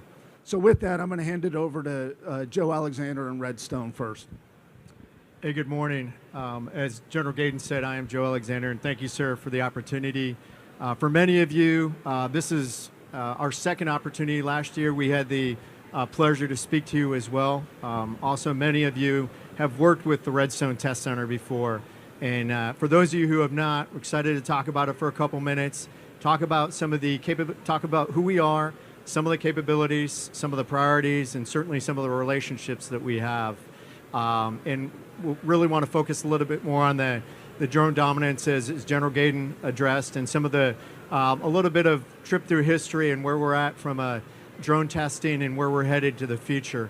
I'm joined today by a ton of my incredible teammates. They're throughout the audience, and we're excited to speak to you after and really deep dive, because I understand that there may be some questions that you don't want to ask in the public toward the end of this session here. So, and we've also got some brochures and pamphlets, but to General Gaydon's point, we're local to you. We're partnered with PAE Fires across the different CPEs. We're partnered with PAE Expand and Maneuver Air, executing work. And this is one of the things I'm going to mention many times is we have a lot of private industry relationships, and we're talking about private industry, pure private industry, not related to defense, but somewhere in the defense, maybe not directly tied to a PAE. So we're excited for the work that we have executed, and we're excited to continue to partner with private industry. As General Gaydon talked about, being able to get on the range, we're very friendly to that. We've got a model that works very well to be able to get you onto the Redstone Test Center, to get you into the hands, whether it's in the aviation space or the missile space, whatever that may be, the hypersonic space, we're there for you. So just briefly on this one, a lot of you have seen this before. So as you would expect, a very heavy engineering workforce, just incredible professionals that are ready to receive you in these different mission domains, aviation, sensors, missiles, and there's a whole other unique niche capabilities that we have that's really, really incredible. Kind of the upper right there, talk a little bit about the business model. For those that may not be familiar, we're almost 100% reimbursable. So that means we look a lot like you from the private industry's perspective. So we're not getting Army money to go out and do the test and evaluation mission. We've got to go and demonstrate to our customers that we can provide that capability, so they keep coming back to us, give them that data so that you can help inform those decision makers. To General Gaydon's point, as far as the landmass, maybe from RTC or Redstone's perspective, we're probably the smallest range out there, but we maximize every inch of that space that we have on the arsenal. And we'll talk a little bit on the next slide about the expeditionary capability. That's where a lot of that magic happens. The stuff that we can't do, we do the neck up stuff here, and where we can't execute some of those larger test operations across the different weapon systems, we're going west. We'll go to where you need us to be at to be able to test and collect that data for you. So in the bottom right, you can kind of see just some of the weapon systems that we do test. I'll just call out a couple. MV75, we're partnering with the PM, we're partnering with our industry teammate to go out and ensure that we can bring that capability, the FLRAA, to the Army and to the DOW. This is where I'll kind of start talking a little bit about the UAS space. Let's just go to the next slide. So, you're going to look at some of the core capabilities, some of the supporting functions, but where I want to talk about, RTC has been testing drones and UAS capabilities for a long time. And a couple years ago, some of our smart folks came to us and said, hey, we want to repurpose some of our land and we want to create what's the UAS Test Operations Campus. And several of you are familiar with the UTOC. Within the last couple months, we said, those same individuals came to us and said, hey, we've got more space. We need to go faster because that's that accelerated testing to be able to deliver capability. Let's go ahead and develop a UAS test range. It's smaller, more centric, the ability for you to come onto our range very quickly, very cheaply. Within 48 hours, we can get you hopefully on our range. You can be executing some of those smaller, maybe very time-sensitive missions on the UTR, the UAS test range. We still have the UTOC capability for more deliberate type of events, but that test range capability is for that time-sensitive testing.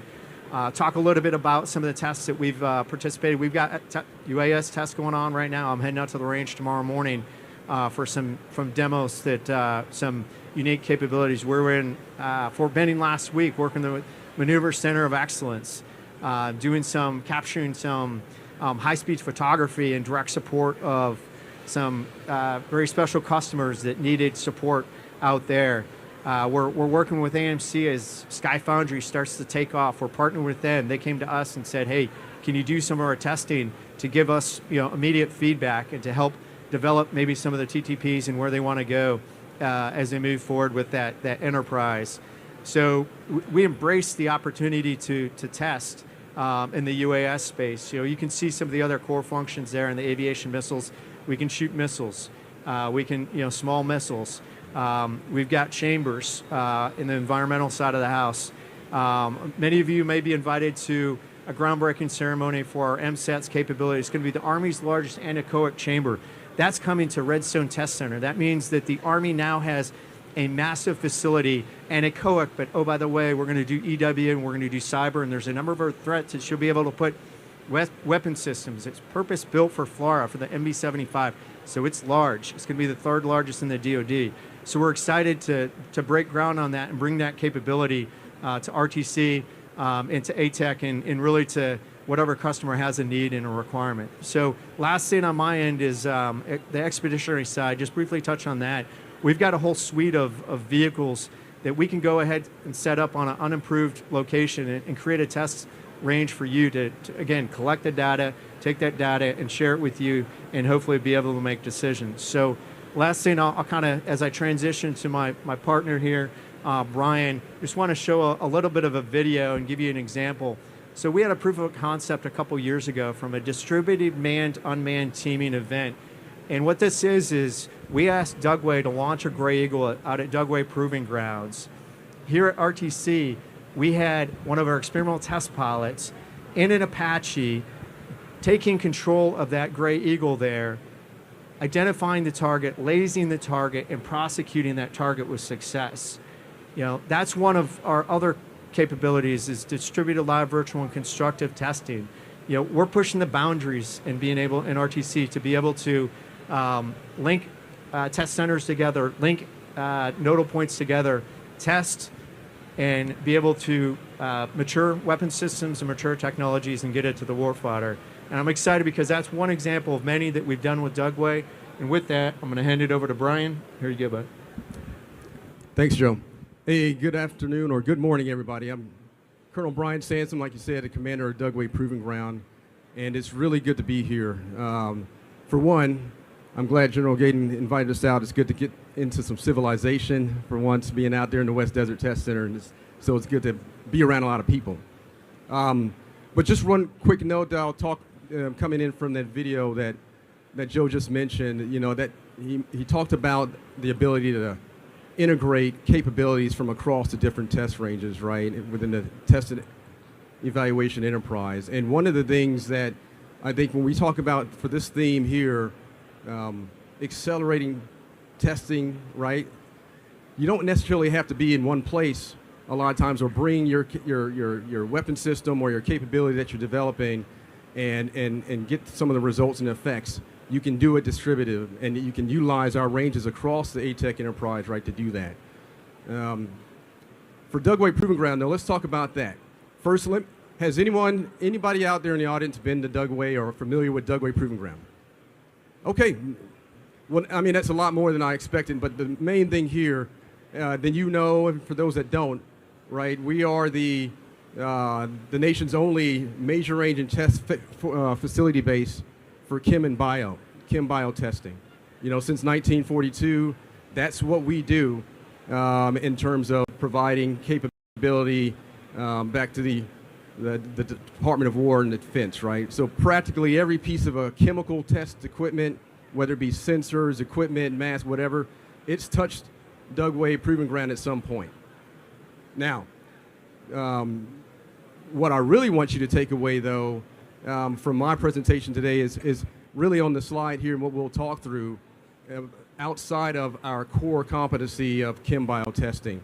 You know, there's a little map there. You can't necessarily read it, but I'll tell you from a scope and scale perspective, when we're talking about accelerating drones, accelerating testing across a number of capabilities that I'll discuss in the next slide, really, it's about scope and scale that we provide to the force, right? Dugway Proving Ground, we're about 85 miles southwest of Salt Lake City. Okay, that's about an hour and a half to almost 2 hours, depending on the day. Nestled out in the beautiful West Desert, Texas, Utah. One of the most remote and isolated installations that's out there in the military right now. The goodness in that, again, is we are able to do a lot of stuff, right, across functions and across the enterprise when it comes to testing, and that's a good takeaway for us. So Dugway, you heard General Gayton mentioned earlier, 4th largest in the Army, right? We're sitting on about 800,000 acres of land area that's under my control out there, right? That's about 1,300 square miles. That's, if you look it up on the internet, you know, they equate it to the state of Rhode Island. So a lot of space, right? It might not be highly instrumented, but it's a lot of space to do a lot of different things, okay? In addition to that, the key point is our airspace. All right, at Dugway Proving Ground, we are sitting pretty much in the largest block, a pretty big block of overland or restricted airspace. So about 8,000 miles of restricted airspace, and that's critical to a lot of capabilities we're developing out there. The Utah Test and Training Range, the Air Force's MRTFB is right next door to us, right? We share and do a lot of stuff with them on a regular basis. Hill Air Force Base, right, with the F-35s is just north. So again, a lot of capability and a lot of room for growth when we talk about testing, when we talk about capability development. And I just want to make sure, you know, when you hear Dugway Proving Ground, you're not necessarily just thinking about chem bio testing. There's a lot of other capabilities we can support. Okay, so that's all I'll say on this slide. We can go to the next one, really to get after a couple of the key things under the theme here of drone dominance. But again, we've got some capabilities out there, primarily when it comes to UAS and counter UAS. We've been doing stuff out for years, okay? So we have some mature programs and support that we provide. Counter UAS and UAS, we've got PM UAS, they've got space. They've been a tenant of ours out there for a while with the Gray Eagle, right, and modernizing. And outside of that, we support quite a few, maybe some of the companies that's in here, platforms across the board when we're talking about kinetic and non-kinetic, lethal drones and things of that nature. Again, you don't need a lot of instrumentation, and a lot of times, especially for industry, it's about having a place to go. I've talked to several folks over the number of months I've been there, and we have industry that are sending their folks overseas to test. In particular, one particular company in Salt Lake City, right down the road from us, is sending folks, their teams to Australia because they didn't know that we have the capability, for example, to test allow them to utilize EW capabilities, right, for example. Other areas, rockets, hypersonics, and again, a perfect place, as the gentleman mentioned earlier, to come out, easy to get around, to work with us, to get industry, private industry on. It's really about, and from my perspective, awareness to everyone else.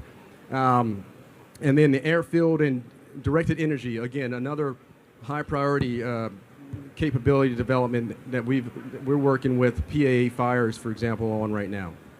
But I'll save the rest for a question and answer period here. I really just wanted to give everyone kind of an overall view. But again, from a Dugway Proving Ground perspective, it's not just about chem bio. That will forever be our main and core mission set. There's a lot more to offer. So I'm looking forward to talking to folks after this. And back to you, sir. Thank you. Okay, we've got about 10 minutes, and I want to save some time for some Q&A and look forward to that. But first, I'm going to give you a little bit of a sales pitch here. I know we're passing out a flyer, a card on here, really aimed at program offices, industry, Army labs, on how to get access to ATEC ranges. We want you on our ranges. And yeah, we got the chart. So why come to our ranges? We talked about it, the land space, matched with control of the airspace at different places all the way up to outer space, restricted airspace.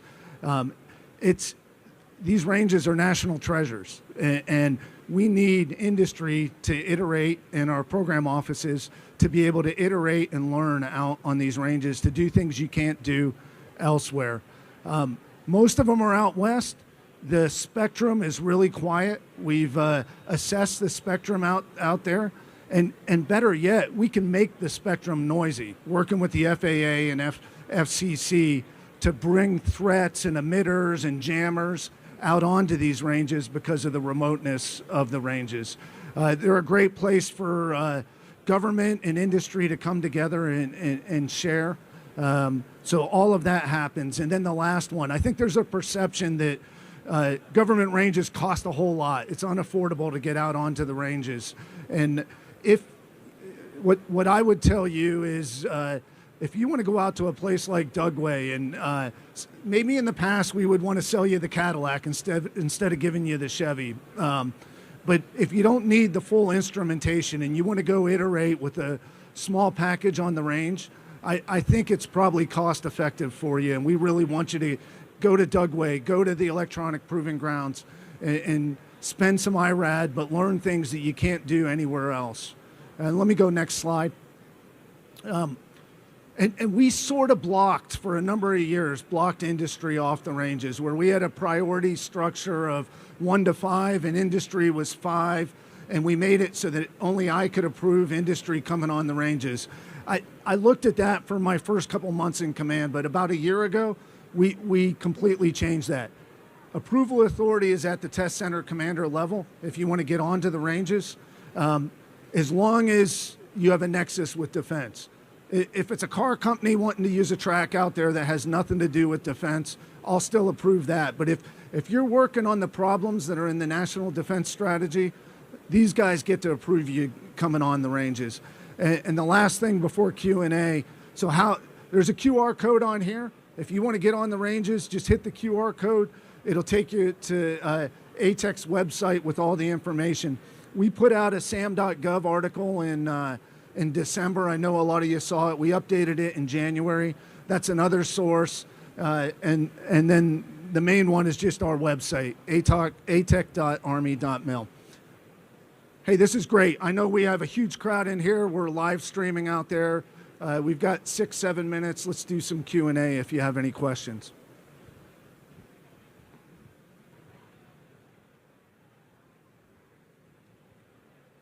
All right, Christy, you got the microphone. We got a question right here. Up second row.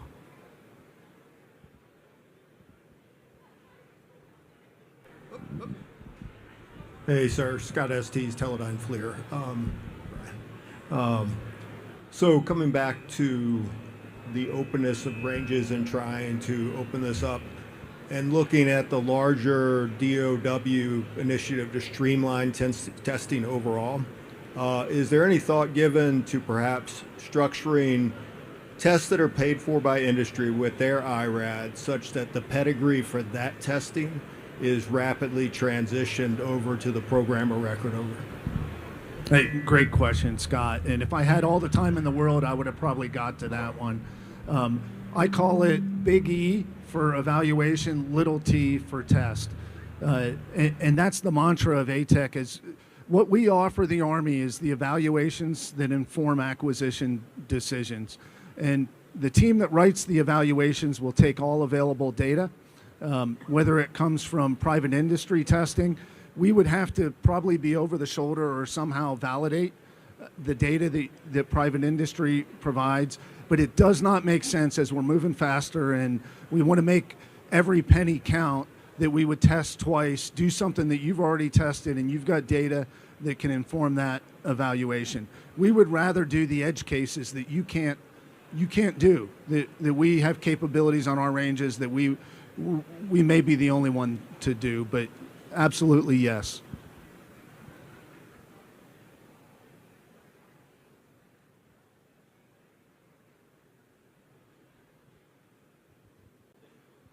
All right, any other questions? I know there's got to be some. We got one right here, Kirsty. Oh.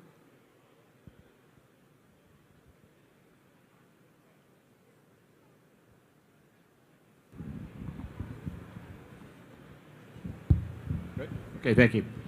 Kerry Kachijian, Black Knight Advisors.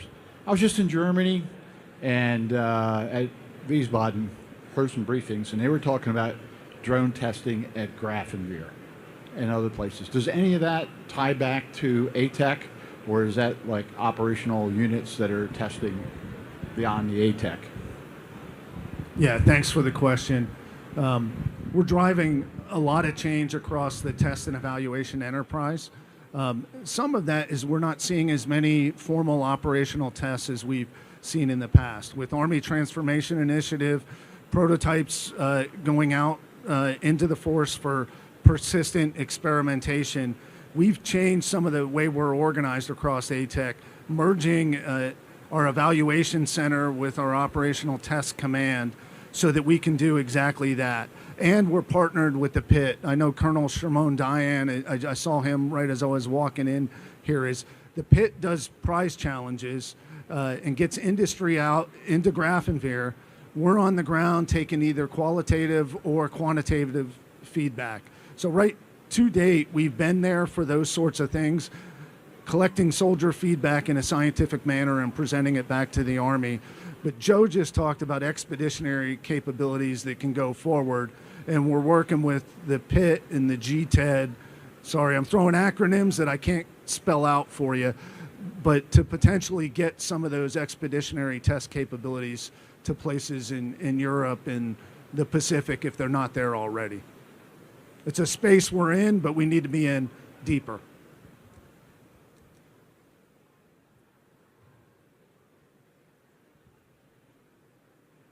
Okay, we've got maybe 2 minutes left. 2 minutes.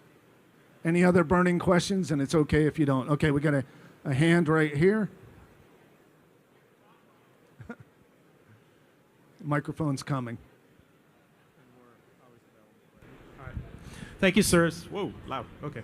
I'm Berdino Barada. I'm with MXD. So we're actually the department's Digital Manufacturing and Cybersecurity Institute. So with the move to model-based designs with Born Digital, does ATEC have responsibility over digital testing of the models before you do physical testing, or is that a different part of the Army? Thank you. It depends. We're in that space, but the AI algorithms and other things, there are other leads across the Army on that. But as XM30, FLRAA, and the digital engineering that went into those, we are well integrated with the project offices on that. And our bumper sticker is that we ought to be able to reduce live testing by 30% because we're doing the digital engineering up front and the model-based testing. Yesterday, I was in a FLRAA virtual prototype, which can't quite use that to test. We can use it to prepare test pilots to fly FLRAA, but that's another example of one of those that we certainly could drive down the amount of live testing if we get it right with the digital engineering. Thanks for that question. All right. We're getting yanked off. We will be here afterwards if anyone has any one-on-one questions. My thanks to everyone that tuned in on the live stream, and thanks for the great questions and for being here. Truth in testing.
Good afternoon, ladies and gentlemen. We are going to get started with our next panel.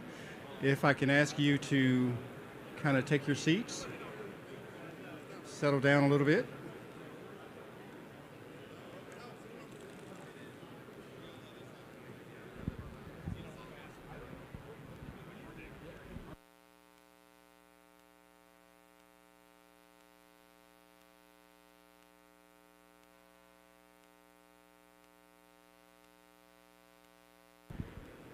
Welcome to the Warriors Corner. Our next panel will be Expanded Maneuver, Air, PAE, in Next Generation C2. Colonel J.D. Sweeney, Director of Operations for FCD Aviation. Colonel Mark Pellini, Military Deputy for FFCD. Colonel John Sander, Director of AJST. And Major Taylor Raynon, G3 Aviation Director, 4th ID.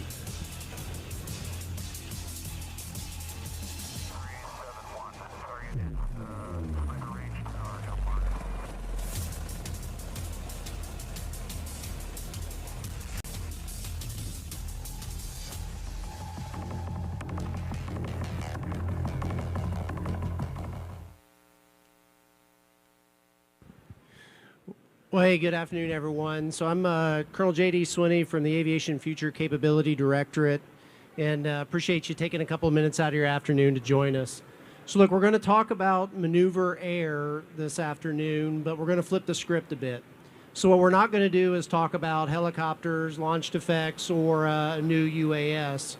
What we're going to talk about is, all of those tactical enablers that makes the system work. So those platforms are critically important, but just important is that that space between the platforms that improves the effectiveness of the overall system. And so what I mean by those tactical enablers is things like our network, air-to-ground communications, data analytics and transport, airspace management, as well as a defensive counter-air system that allows us to both destroy enemy UAS and identify friend from foe in the space. So, I'll start by laying out our assumptions like any good staff officer would do. So, two assumptions kind of underpin this discussion, right? First is that space from really the surface of the Earth up to a few thousand feet, whether we call it the air-ground littoral or the upper tier of the land domain or just very simply surface to the coordinating altitude, that is squarely a part of the land domain. And I say that because only land forces can dominate that space. Air forces certainly operate there, but they're transitory, right? Our second assumption is that the air-ground littoral remains the exception to the rule of the strength of defense. It's easier to attack through the air-ground littoral or the upper tier of the land domain than it is to defend against it, right? So certainly over the last generation, we've enjoyed unfettered access to this space because of our systems, our platforms, our ability to operate at night, right? That's changing a little bit, right? It's not only the proliferation of UAS, but it's also kind of the democratization of EW assets that deny portions of the electromagnetic spectrum to us, right? As well as the democratization of ground-to-air effectors that can obviously, affect the flying things. So that change highlights the need for the discussion today and what I hope you'll take from it, right? In order to maintain the unfettered access, maintain domination in this upper tier of the land domain, it's going to take a systems approach, right? So that's what I hope you take from today. We've got a great panel to do it. I'll let them sort of introduce themselves, and then we'll get into some deeper discussion. And so I'll start with Colonel John Sandor to my right. My name is Colonel John Sandor. I'm the director of the Army Joint Support Team. My headquarters is at Hurlburt Field in Florida on an Air Force base. And then I've got two other locations, one at Fort Leavenworth with the Airspace Control Proponency Office, and then a third satellite site out at Nellis Air Force Base. We're responsible for teaching and education. We're tied with all the Title X courses from Joint Firepower course to the AUSA IQT, JOC 2C, the Joint Air Operations Command and Control course. And then we also teach things like the Echelons Above Brigade Airspace course. We do the specific JAGIC training. And then on top of that, with the Airspace Control Proponency Office, we have responsibility for doctrine. And so we have a wide breadth of requirements. And we have the only lab in the entire Army that's got the Army and the Air Force systems in it, which makes us a little unique, enabling the training for our JADGICs to see inputs and outputs from our systems and what that means within the joint systems. My name is Major Taylor Roynan. I'm the Division G3 Aviation Officer for the 4th Infantry Division out of Fort Carson, Colorado. So what I'm here for today is really to apply what we're doing at the tactical level now, specifically with the Army's next-gen prototyping, next-gen C2 prototyping division at Fort Carson. So how we manage that full stack approach, which we'll talk about here in a little bit, and how the airspace role within that approach. I'm Colonel Mark Polini. I'm the military deputy out at the Fires FCD out at Fort Sill. So what our portfolio is out there is all the offensive and defensive fires and then Army counter small UAS capability. So as we look through this panel, we wanted to make sure that we address some of the air defense considerations from both a line of sight and a non-line of sight perspective. Because at the end of the day, it's all about airspace command and control and making sure that we don't commit fratricide with respect to our formations, right? So as we look at the division footprint, we are in the process of proliferating more and more M-SHORAD capability. So we already have 4 battalions online for the Stout vehicle. We're developing the Inc. 4 capability for our light formations that will give them currently, it'll give them line of sight with the existing Stinger capability, but as we look at the next gen short range interceptor, it's going to be beyond line of sight. We're also in the process of fielding IFPIC formations to the MDTFs, which may be operating within the divisional footprint. And we're also going to likely in the future add IFPIC to our DIVAD formations, which will expand that battle space from an air defense perspective beyond the division into the potential core area. So how are we deconflicting that with our Air Force or Navy brethren to ensure that we're moving out and we're not committing fratricide? Some of the things that we have seen from a muscle memory loss perspective within the air defense and the divisional construct is as we stood up the JADGIC TTPs, divisional SHORAD capability was not part of that discussion because we had divested out of SHORAD at that point.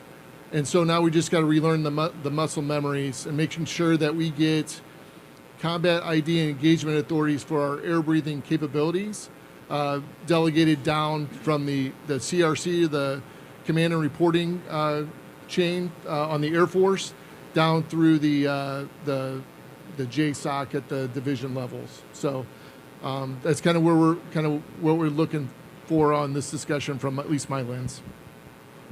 All right, so thanks for that, guys. I'm going to go first back to you, John, right? So we talked about the proliferation of just airspace users, not just UAS, offensive, defensive fires, aviation, what have you, right?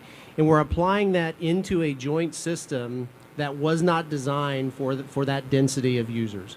So can you speak a little bit to, what are the changes needed to our joint processes, to the TAXAG system to enable this sort of system-of-systems approach and enable this density of users, please?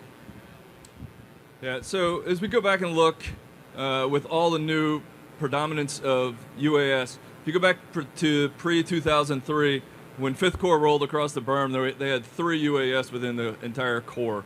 And today, we have more than that in squads. And so not only do we have to account for what that looks like, but we have to account for how we're going to execute that from a joint perspective. The Air Force is the lead agency for the air domain, and as such, how do we all fit into that? The other services, through TAX, align how they're executing those functions. The Army and the Air Force in TAX-AGS have developed what our liaisons and relationships look like. We started with things like inside the JADGIC having ASOC capability. We've got a JTEC with enhanced TAC-P capability at the core, and then you've got the BCD that plugs in at the AOC. And really that helped us initially, but from an Army perspective, we allowed the Air Force to do a lot of our airspace planning through COIN. So the Army is relearning this as well. But from a TAX-AGS perspective, we have to realign where those relationships are. What is the right echelon that needs liaisons?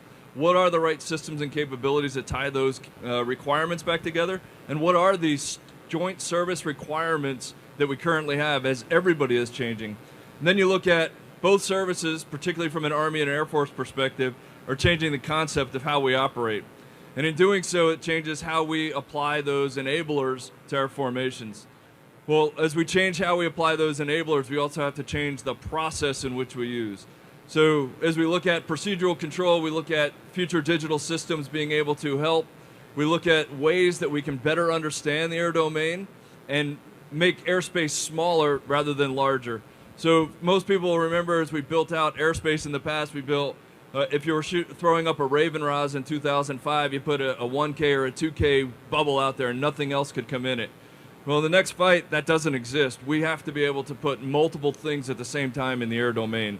And so we have to integrate procedurally how all those things are going to operate and how we tie them back together to be able to bring those parts and pieces back into the same fight without them colliding into one another or causing other issues that we don't, unintended issues that we don't want to happen.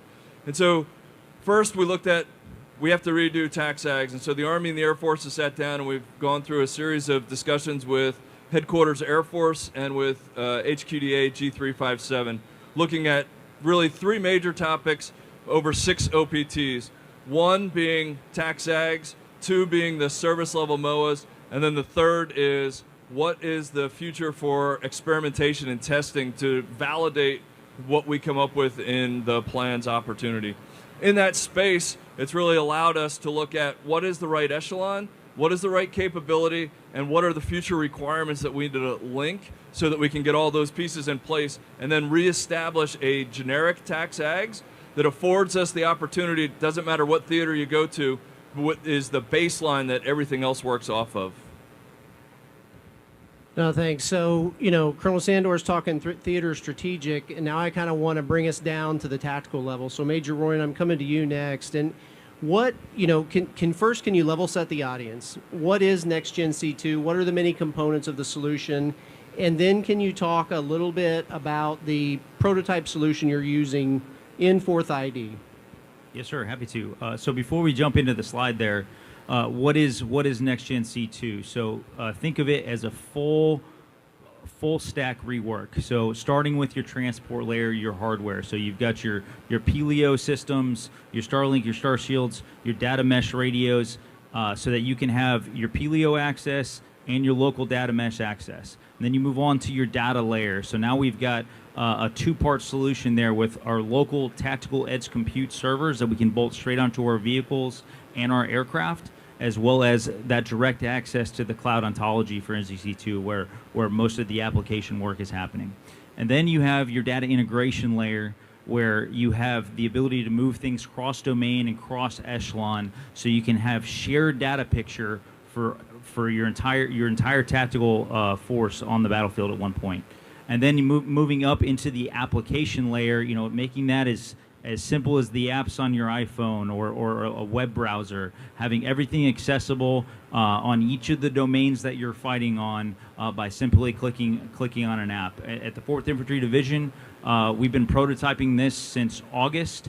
We've already onboarded over 35 industry partners into our data environment, into our application environment. And if I was to pull up the NGC2 landing page for 4ID right now, it would just look just like a tablet screen where you have by warfighting function all of the different applications that not only you can open and fight with, but that talk to each other through a shared data layer, through that shared software development kit. And that's really what makes it NGC2 that generational leap for how the Army's going to fight over the next couple decades. As we shift that to how we're solving the airspace problem in an NGC2 data environment, our 4ID prototyping solution, as speed is the theme in 4ID as we're building this up for Capstone 6 at the National Training Center in July.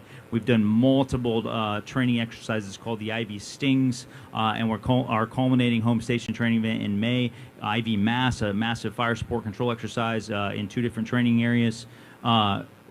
Being able to apply AIML deconfliction to an airspace environment, as Colonel Sandor mentioned, that is now oversaturated with UAS, launched effects, loitering munitions, those huge silos of procedural controls, those 1-2K RASs, as he mentioned before. You can't fight that way in the next fight. So what we've done is we've partnered with a few different partners from industry, Airspace Intelligence, who had really good mature commercial software with the airlines, with the deconfliction engine, our longtime partners from previous programs of record, General Dynamics Mission Systems, and then the Inc. Lab, so that we have native aviation mission planning integrated cleanly into our airspace suite, because previously those systems would not talk to each other. So all integrated into one suite, all with access, as you look on the bottom right of the slide, to the same data layer, all from the same IBCS data. So you have your radar pipeline for your air tracks,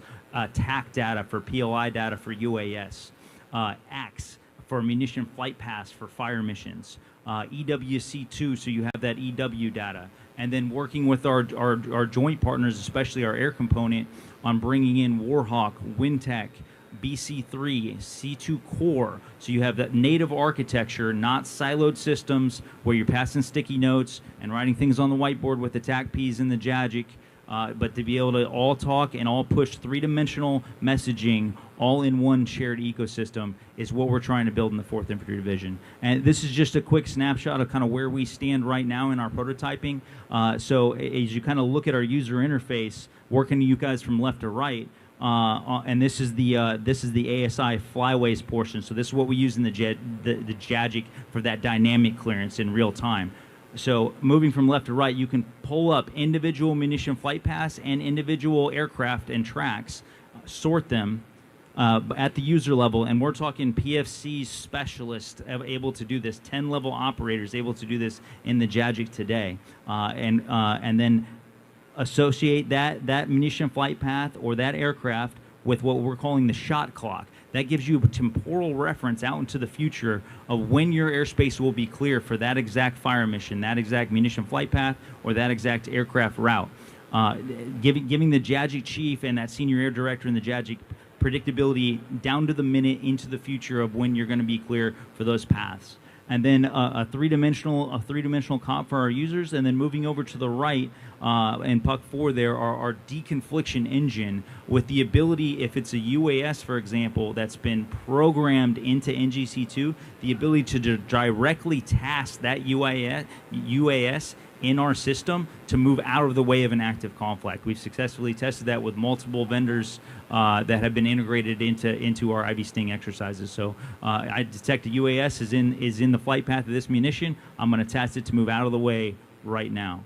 And then what we're working on with the ASI team over for our next exercise is that temporal bubble where you can project down to the aircraft based off the physics of that aircraft, based off its flight time, where your predictive modeling is, so that 3D cone in front of the aircraft or the UAS that'll tell you where it can be in time and space. So you can get much more precise on those airspace control measures, especially procedurally, and you're not having to block off the entire air corridor. You can block off a small portion of it that's actively being used, shoot ahead of it, shoot behind it. So you can get a lot more munitions downrange and flatten that kill chain rapidly. Hey, so I'm going to follow up on you here too. So we talk a lot about agentic AI in our airspace management solutions. A lot of times it's a buzzword, right? You're actually doing it. So let's talk about the problems that remain. What challenges are you seeing? What problems are there? If you can speak to that. Yes, sir. And agentic agency, just framing the audience quickly on that. The example our commanding general likes to use is, you can tell ChatGPT, hey, I want to plan a trip to Paris, and it'll say, hey, here's some great options, I think, on how you should go to Paris. Agentic agency says, I want to plan a trip to Paris. Here's my credit card. Book the hotel for me. Book the flights for me. Execute all these tasks for me. And that's that next step, and that's what we're trying to work towards, not just for airspace, but for the entire kill chain. So. With Palantir and StriveWorks, they built a sensor target agentic gateway. So right now what we already have live today is a collection agent, a fires agent, a orchestration agent that acts as the brain passing between each of the agents and the adjudicator. And what we're building out over the next few weeks is an airspace agent that'll have that direct correlation with the fires agent. So if you think sensor to shooter all the way through the kill chain, having agency with human on the loop at where we need it, with risk mitigators where we need it, and with a commander's war room for the leaders at echelon to provide those inputs and those prompts to pass that all the way through the kill chain. So I have received all my sensor aggregation, and now I can execute on that target with an agentic agent working that target along the way. Something that it would take 8 to 9 different individuals with physical conversations, physical sticky notes, physical chat messages along the way. Something that would take hours to pet a target to execute that target, the agentic agency is doing in seconds. No, thanks. So I'm going to transition a little bit. I want to pull fires into this conversation. So Colonel Pellini, with your background in AMD, what does this look like from a defensive counter-air perspective? How are you taking that air picture from something like Rams, cleaning it, identifying friend from foe, and driving that kill chain, if you'd speak to that? So as was mentioned, so right now our IBCS Lite, which currently sits in the Atom BAE cell, so AMDA picture placement will provide that translation from the broader IBCS architecture down to IBCS maneuver, and then it will inform the agentic agents that are out there from a data fusion and from a situational awareness perspective, what is out there, leveraging the bigger, more exquisite radar capabilities that we have out there. It'll also enable us to promulgate ACOs that are resident on IBCS proper, digitally down to the actual shooter. So does a shooter need to know every ACO out there? Probably not, but they need to have the ones that matter, particularly with the manned aircraft that are in the area of operation. The other problem set that we're working on is how do we integrate our allies and partners, right? So we're establishing a common data standard, primarily with our ABCANs and AUKUS partners, to make sure that we can seamlessly integrate our sensors from the U.S. to our coalition to increase broader situational awareness. And then the last problem set that we're really trying to go into that kind of is in this topic is ID authority or ID classification for our Group 1 and Group 2 UAS. So as we are printing UAS in the future at the tactical edge and putting those up, how do we ensure that those are correlated in a manner where I can identify if that is friend or foe? So is one of the lessons that we learned out at PCC 5 last summer was as we were doing a dismounted assault into one of the cities, there were 3 UAS up in the air. The squad only knew that one of them was theirs, so they became artificially fixed. The other 2 were theirs. They just didn't know, so they went to ground and had to deal with what they perceived as an air threat, and so through the coordination of the assault into the city off. And then what we're also seeing in Ukraine and Russia is that about 50% of the UASs are being shot down that belong to the country that are flying them, right? So what that means to me is my magazine depth is wasted on threats that aren't really threats, and we're stripping away eyes from our maneuver brethren to see over the hill. So some things that we're looking at is how can I leverage like a passive RFID tag or a PLI emitter that I can ingest that's outside of the Universal Common Controller to then correlate that from a positive ID perspective so I can clean up the airspace about 50% or more to allow our maneuvering brothers to do what they need to do. No, thanks for that. And so as we start to kind of conclude the panel, about 8 minutes left, John, I want to go back to you, right? Because we cannot in this space forget our joint partners. So with what Taylor talked about, with what Colonel Pellini talked about, how do we make sure that we're developing these systems in a way that ensures native interoperability with joint systems? How do we validate it over time? How do we smooth that process as we are concurrently redefining the tax ag system? Yeah, so it's a challenging question because for a lot of reasons, both particularly from an Army and an Air Force perspective, as we look at new systems that are coming on board, as they bring C2 Core on, it's not the data mesh layer network that we're looking at from how the Army's operating. We have to figure out how we're going to tie those systems together. Warhawk is an ATAC type program. It affords us some capability to be able to talk ATAC to ATAC type device, but there's still some limitations in how we've got this paired.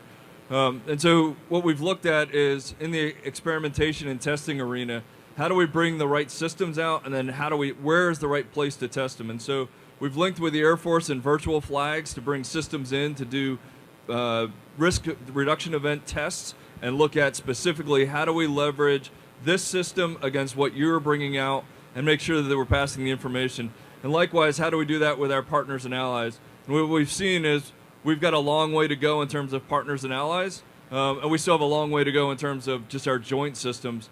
We have very broken legs between our joint systems, and as we're both bringing our new systems on board, we can't lose the eye of, particularly in the air domain, that everything is joint, and we've got to leverage everything back to being able to paint that joint picture so the Joint Force Commander understands all of those items that are in the air at any one time. So we got a few minutes left, and I want to save some time for questions, but I'm just going to kind of wrap this up, going back to that system of systems that I talk about. And how does this tie back to the requirement process, right? A lot of changes going on there so that we start to deliver both capabilities but update the needs, really at the speed of need, vice what we've seen historically, kind of a more regimented process. So, we talked about, over a dozen requirements up here at least, right? So the thing that I would just coach to the audience is, as we look across each of the warfighting systems portfolios, the characterization of need statements that will be shared, will be open to industry partners. Those statements start to describe not only the direction of a specific requirements portfolio, maneuver air, maneuver ground, fires, what have you, but those characterization need statements will define some of the integration requirements, some of the connective tissues between the systems portfolios. We all know that everything we talked about up here is extremely cross-cutting, more so than we have seen a lot of systems in the past. If we look at launched effects or look at pick a system, right? It's not just an aviation or a fires or a maneuver thing.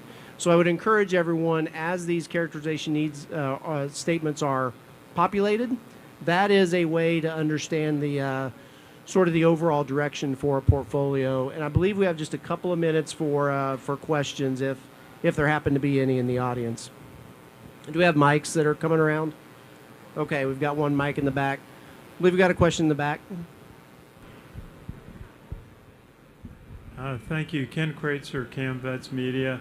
I just wanted to ask Colonel Polini, you made a comment about 50% of UAS aircraft being shot down. You implied it with some of that as friendly fire. I was just wondering if you could elaborate a little bit more on the causes of this. Yeah, that's all open source, so my percentages might be off.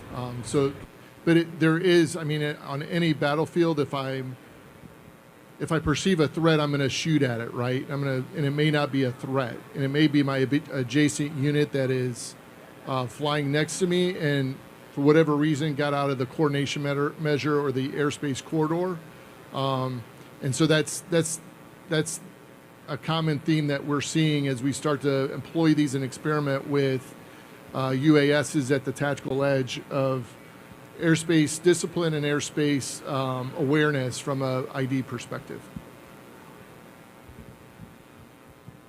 Do you have another question?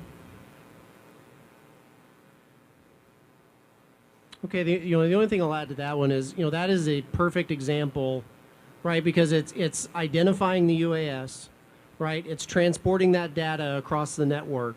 It's putting it into, the cab of pick a ground system or the cockpit of pick an aircraft, right? So the complexity, and it gets back to the cross-cutting nature and the interrelationships across these problems just in that one instance. So, okay, I think we are out of time. So if there's no further questions, I appreciate your attention today and look forward to solving these problems together. Thank you.